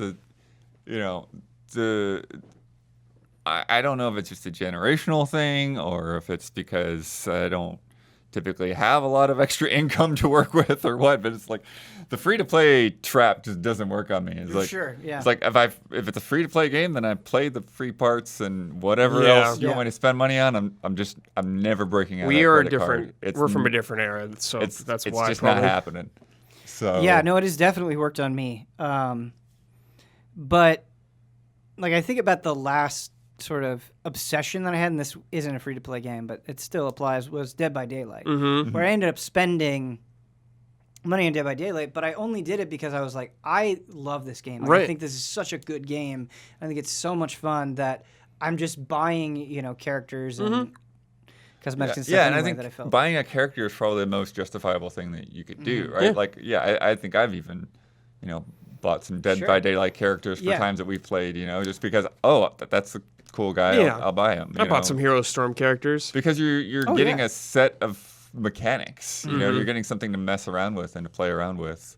And sometimes those things, they feel like they just match up with what you want to do. I just have to wonder, though, like, because the counterexample that I immediately think of is both digital and physical trading cards, right? So I think of like Magic the Gathering or Pokemon cards or whatever. And like anytime you discuss those types of things, they're not controversial at all. Like no one, it's hard to speak in absolutes, but for the most part, I feel like those concepts are generally accepted, and it's kind of the same thing. Like even, I think back to my Hearthstone days, and it's like, yeah, you can just pay for the best deck, like you can just do that. But because it's so ingrained, I think in that genre, I don't think it gets the same sort of mainstream news, public attention that kind of Pokemon Unite is getting on your Kotakus, your IGNs, because it's like a card game. It's like, well, yeah, it's a card game. Exactly. Of course you can buy it. Yeah. And so I have to wonder if we're gonna get to a point. We're gonna get to a point where it's like no one cares anymore, and it just becomes an accepted practice. I think if more MOBAs go in that direction, then maybe. But for now, it's not like that for all of them, especially the biggest ones. Right? That's not present in those. But even what we were saying about about ranked, like that's the kind of thing. Like there should be some mode where it's like, no, we're turning that crap off. Like this is the level playing field. Yeah. If you want to be more serious about this game, this is the way that. The reason why you can't just, I feel like, turn it off in the same way is you could get the same level of power. It's just it would take you longer, and so that's the thing is it's not like you can turn, because then you're the punishment is weird, because a lot of like what you're getting from quests and stuff is your reward is getting the items that you need to power up those items. And so if it's like, if we turn it off for ranked, then there's less incentive to go out there and do the challenges and play the game, and so it becomes kind of messy. Right. But I mean that's even beyond the microtransactions themselves. Like it is messy. Like there's what 6-7 different currencies in that game. Right. Where like just trying to understand it or explain it to somebody is a problem. Right. But I think honestly, that's part of the strategy as well. Is like the harder it is for you to articulate what exactly the problem is, the harder it is to like really make your criticism clear and direct. And that definitely works to their advantage. And they know the kind of people that would spend money on these things would go out of the way and figure it out. Right. Yeah. Exactly. Yeah, I think it's just because it's like competitive too. It just like makes it so much less appealing. I mean, there's so many games I love out there that you can pay money for stuff. Like, I don't really personally do this, but in MMOs, you can buy boost characters or whatever. Or like Final Fantasy XIV, you could skip up to expansions. Yeah, like you could do that, which is fine. Like, I don't really like to do it that much, but I understand why people do. Right. But it's like you're not competing against someone. It's just you're playing by yourself usually, Yeah. Well, there's a lot of ongoing debate about this right now in the WoW community, but like MMOs, kind of the satisfaction is the progression. And so like if you're somebody that put in the time to do all of that, and then you're talking to your friend, and they're just like, I just bought it. It's like it cheapens your experience, right? Where it's like, it's less satisfying to me because. Like at MMOs, like one of the coolest things, or the things that I always think of is like going into Orgrimmar and it's like, whoa, how did the dude get that thing? Yeah. Or like, it's an achievement. Oh, they killed Onyxia and the head is out there, and it's just like, it gives you something to chase after, and if you can just buy which your is way super there. important for an MMO, right? For a game all about character progression. Yeah, it's kind of a mess, and I think maybe like the final thing to leave this on is like. I know just based on kind of how explosive it has been on Twitch and the fact that it's Pokemon, I know Pokemon Unite, like I feel in my gut that it's doing super, super well. Yeah. And so I imagine... I've seen a lot of people that had the same experience as you. Yeah. They went into it just going to mess around with this stupid Pokemon game, and then they're hooked a week later. Yes. Yeah. A lot of people are getting hooked. And I imagine a press release, sometime in the near future that's like, Pokemon Unite, making oodles of money. Yeah. I think it hurts you too, because it's just a game you actually like and enjoy. Right. If it wasn't that great, you'd be like, just whatever. write it off, we wouldn't even talk about it. Yeah. It's like, I know it will do really well, and it'll be super successful. It's just, it kills me because you think what could have been. Yeah, there's potential. There's the potential, yes. All right, are we ready for some emails? Yeah. All right, our first email comes in from, sorry if I mispronounced this, Aditya, who writes, how much does the presentation of a boss factor into your enjoyment of a fight? Howdy, Ben and Allies. This is my first ever email or submission of any sort. Longtime fan, though, completely inspired by a recent comment Ben made on both Frame Trap and a monthly Q&A about how Nier was one of his favorite games of all time. His genuine passion compelled me enough to buy and play through the entirety of the Replicant remake, which has since then become my favorite game of all time for two major reasons: the narrative/characters/themes and the soundtrack. Yes. Here, I primarily wanted to talk about the final boss in a completely vague, non-spoilery manner to describe my question. The Shadow Lord is easily my favorite boss fight of all time. Does it have the most intricate or challenging mechanics? No, most definitely not. The best adjective I can use to describe the fight positively from a gameplay perspective is that it's frantic, a real adrenaline inducer, but the fight makes up for that deficit tremendously in other ways. The cinematography. Camera positioning, story build-up, emotional weight, payoff, artistic design, and most importantly, the fucking music. Shadowlord is just the absolute best track ever. So, Allies, how much do secondary details pertaining to a boss matter to you? Can a mechanically average boss fight utilize other factors to ultimately provide an unforgettable experience? I mean, yeah, the certain other aspects besides outside of gameplay can totally affect the outlook of a boss. Like, think about Sephiroth and then Elthanas VII, the original, the music that kicks in right at the end. Like, people remember that, and they will always remember that moment. And it's not like the most crazy mechanical boss out there or anything like that, but it's the presentation of where you're at, what's going on in this soundtrack going. So yeah, I'd say so. Like, even games with really great combat, I think of Bloodborne. I thought of Ludwig immediately from the Bloodborne DLC. Yeah. Where he like does that speech about the Moonlight Greatsword and that whole thing, and the music kicks in. That makes it one of the most memorable bosses for me out of all the games they've made, period. Definitely. Yeah. Oh, I mean, like, think of Final Fantasy VI and something like Atma Weapon that had just so much crazy detail on it, or Ultros Suit. You know, this is like brimming with personality. You know, you don't forget that. Right, yeah. Little stinker. And so, yeah, it can definitely be there. I think they still need to have some kind of, you know, decent mechanics. Otherwise, you know, it kind of squanders all that. You know, you can have something that looks really cool, and it just, you know, if it's a pushover, then it's not going to really be that memorable. Yeah. Because that's actually kind of a funny thing, is like a lot of times the most memorable boss fights, the ones that beat the crap out of you, right? Know, it's memorable because you had to fight it 4 or 5 times to finally make your way through and figure that all out. But yeah, the intimidation factor is such a big part of that. Yeah, it's funny because with this email, I totally get what this question asker is saying, and I do think there's a good point to it.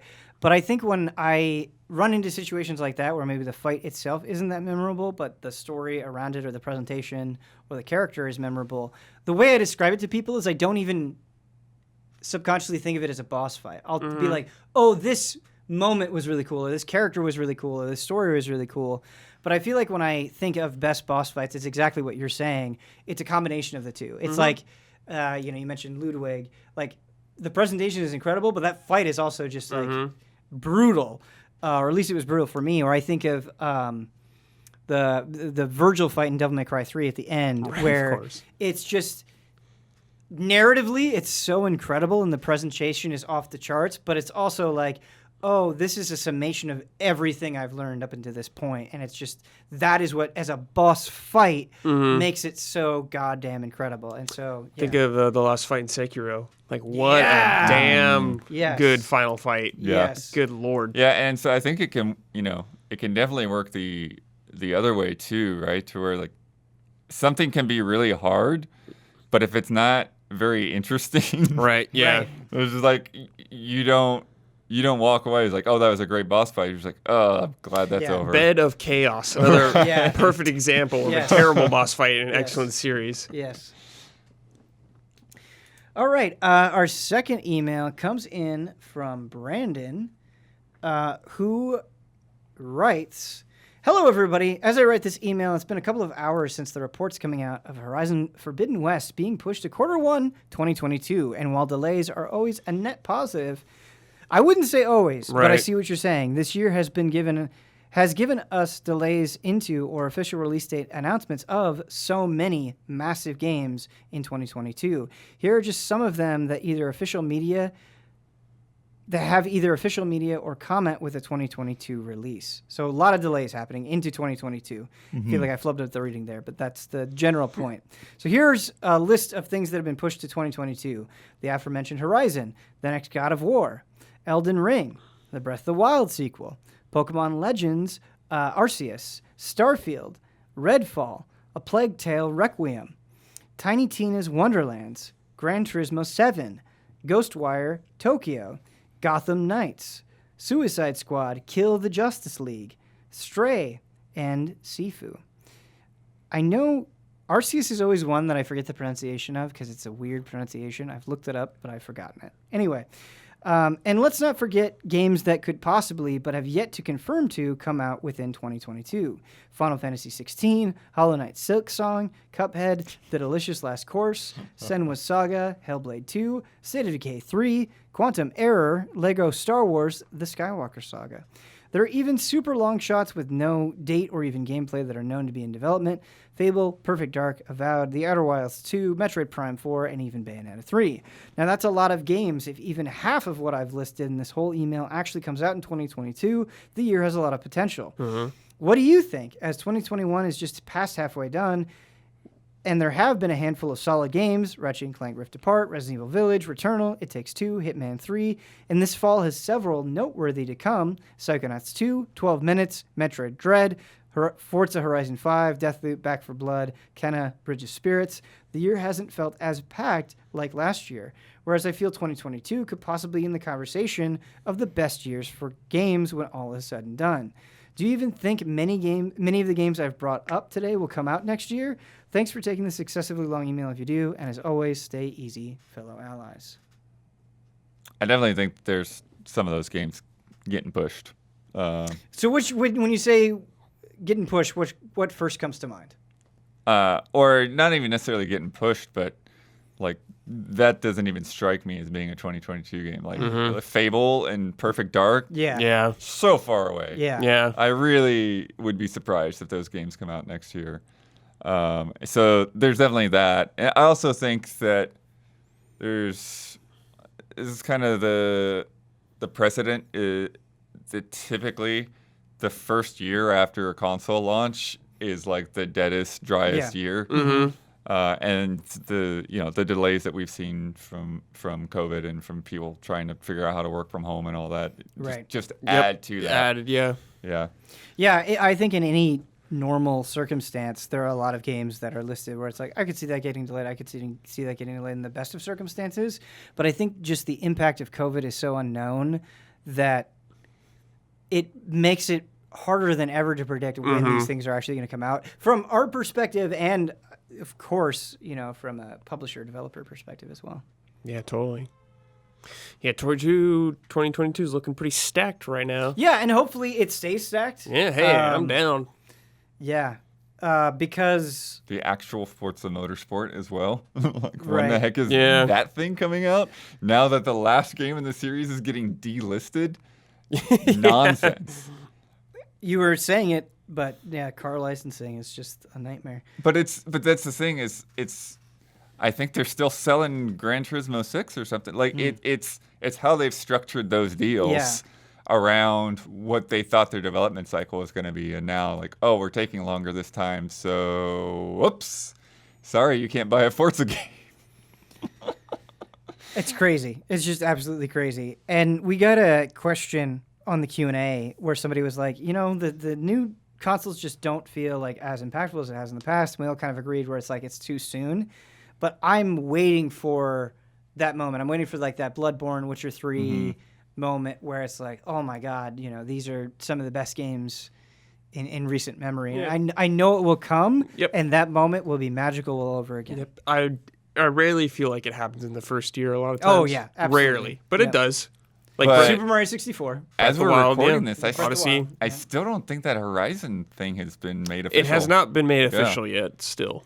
So, don't know. We'll see, I guess. Our last email. Ben, Elden ahead. Ring will make you feel that way again. Don't worry. when you play, you're like, it doesn't even matter if it's on current gen or last gen. All the time. Still gonna be the best. All the time I see people say Sekiro is not that good, or it's like FromSoft's first game, and I'm like, I respect your opinion, but I don't understand. FromSoft's worst game, dude. You should dive a little deeper in that catalog. Man, Sekiro is amazing. Yes, it is. It's amazing. Max writes, "Hey allies, recently I've been casually writing down my thoughts on video games as I finish them, and it occurred to me that it is often easy to compare current games to other games that came before. For example, Hollow Knight can be compared to Castlevania/Metroid/Dark Souls. However, if the reader or of the review has never played those previous games, these comparisons will mean very little. In your opinion, should a reviewer try to review a game as if in a vacuum, or do comparisons to other games strengthen the review as a whole? On the other hand, is a reviewer required to be familiar with older games in order to review newer games?"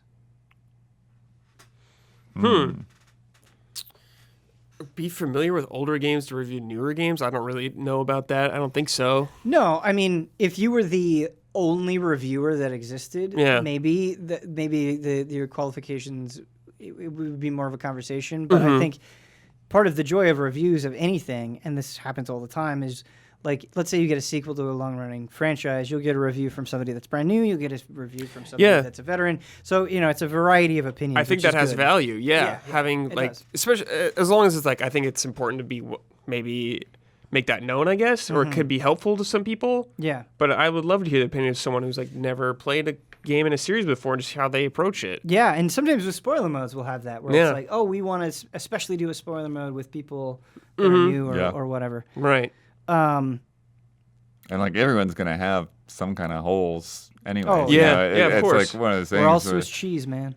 If there's if something comes out and like you've not played anything else before, it's like, if you're interested in it and you think you can talk about it, then you don't have to worry about trying to catch up on every single thing in that series. There might be some exceptions, but still, like that perspective is totally valid, and it's going to be, it's just going to be more and more prevalent as time goes on. It's more, writers and critics,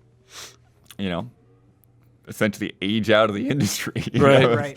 Like it's newer people that are coming in.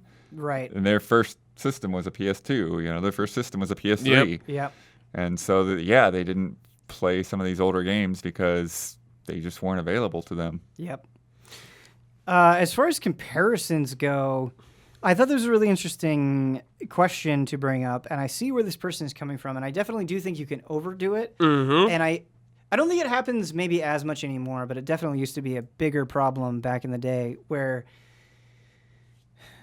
people would let the comparisons do all the work. So their commentary would begin and end at like, oh, it's like X, and it's like, that's not enough. But comparisons are extremely helpful if that's not the only thing that you're doing, because even if the reader isn't familiar with the comparison, if you're a good enough writer, it's like when you learn to read, right? They tell you that, like, if you don't know a word, you pay attention to the context that word is presented in. It's the same thing with comparisons, where if you're a good enough writer, the context of your comparison will be strong enough that even if the person doesn't have experience or knowledge of the thing that you're comparing it to, it will be contextualized enough that they'll still be able to pull away something from your description. Yeah. And so you can definitely overdo it. You can definitely have it do too much work. If you you could easily over-explain something, right? Where it's just like, you don't need this at all. Because a common thing that people will do is that people will be like, it's a combination of these 10 things, and it's like, well, that's so many things. That, like, I'm exaggerating here, but sometimes I think you can do so many comparisons that it kind of gets lost. Right. Yeah. Like you can compare it to something. So like, I might have done this when I did Jedi Fallen Order. I think I talked about, like, there's kind of Metroidvania aspects in the game, but I said in the terms of maybe revisiting areas with upgrades to unlock new stuff. And, like, I think that's enough to get the point across. Right. But you give them a clear picture without over-explaining it. And I think the other thing that you learn, and this is not like a foolproof fallacy, or a foolproof plan, is you get to know kind of where your audience is and what their experience is and where they're coming from. And, again, not absolutely true, but people that are watching Frame Trap or are watching Easy Allies reviews are generally well-versed gamers. Well-educated viewers. And so you use that knowledge to inform your writing. And again, it's not strictly true, but I would say the majority of people that are watching us are really into games, are on the hardcore side of things. And so I think it makes it easier to do those comparisons. If I was writing for like, I don't know, USA Today or something, maybe the way that I write would change, have to reflect that. Right, You know, and that's definitely. something you work with your editors on. Yeah, and and the point being that if you're bringing up something for comparison, that's generally something that people are going to be familiar with, right? People are going to already know really well, Right. and so that's why you kind of get the people tired of things getting compared to Dark Souls. Yeah. But it's just When when it's so like- many developers are doing these things that are like obviously inspired by Dark Souls, it kind of almost makes it Yeah, unavoidable. that's the thing. It's like there's so many things. Like when you say Dark Souls, that can mean so many different things. Right. But they're often just talking about like one thing about the whole Right, design. and that's the thing, right? If all you're talking about is difficulty, and you're like, oh, F1 is Or- the Dark Souls of racing game. Yeah. No, stop. You Just- die and just get stop. You don't need to do souls that. back. Yeah. Yeah, you don't need to But do if that. you're talking about something mechanically or Makes more something sense. world And it- design, that there's definitely And people use Dark. Dark Souls a lot because a lot of people have an idea of what that means when they say it. Right. So that's something that I wanted to say is sometimes you also have to be aware of how well known is the comparison or Yep. the term that you're using, because I betcha there are tons and tons of people that know exactly what you mean when you say Metroidvania that have never played either Metroid or Right. Castlevania. Right. Right. But that term has just become so ubiquitous that like you become aware of how often people are saying that thing. Yeah.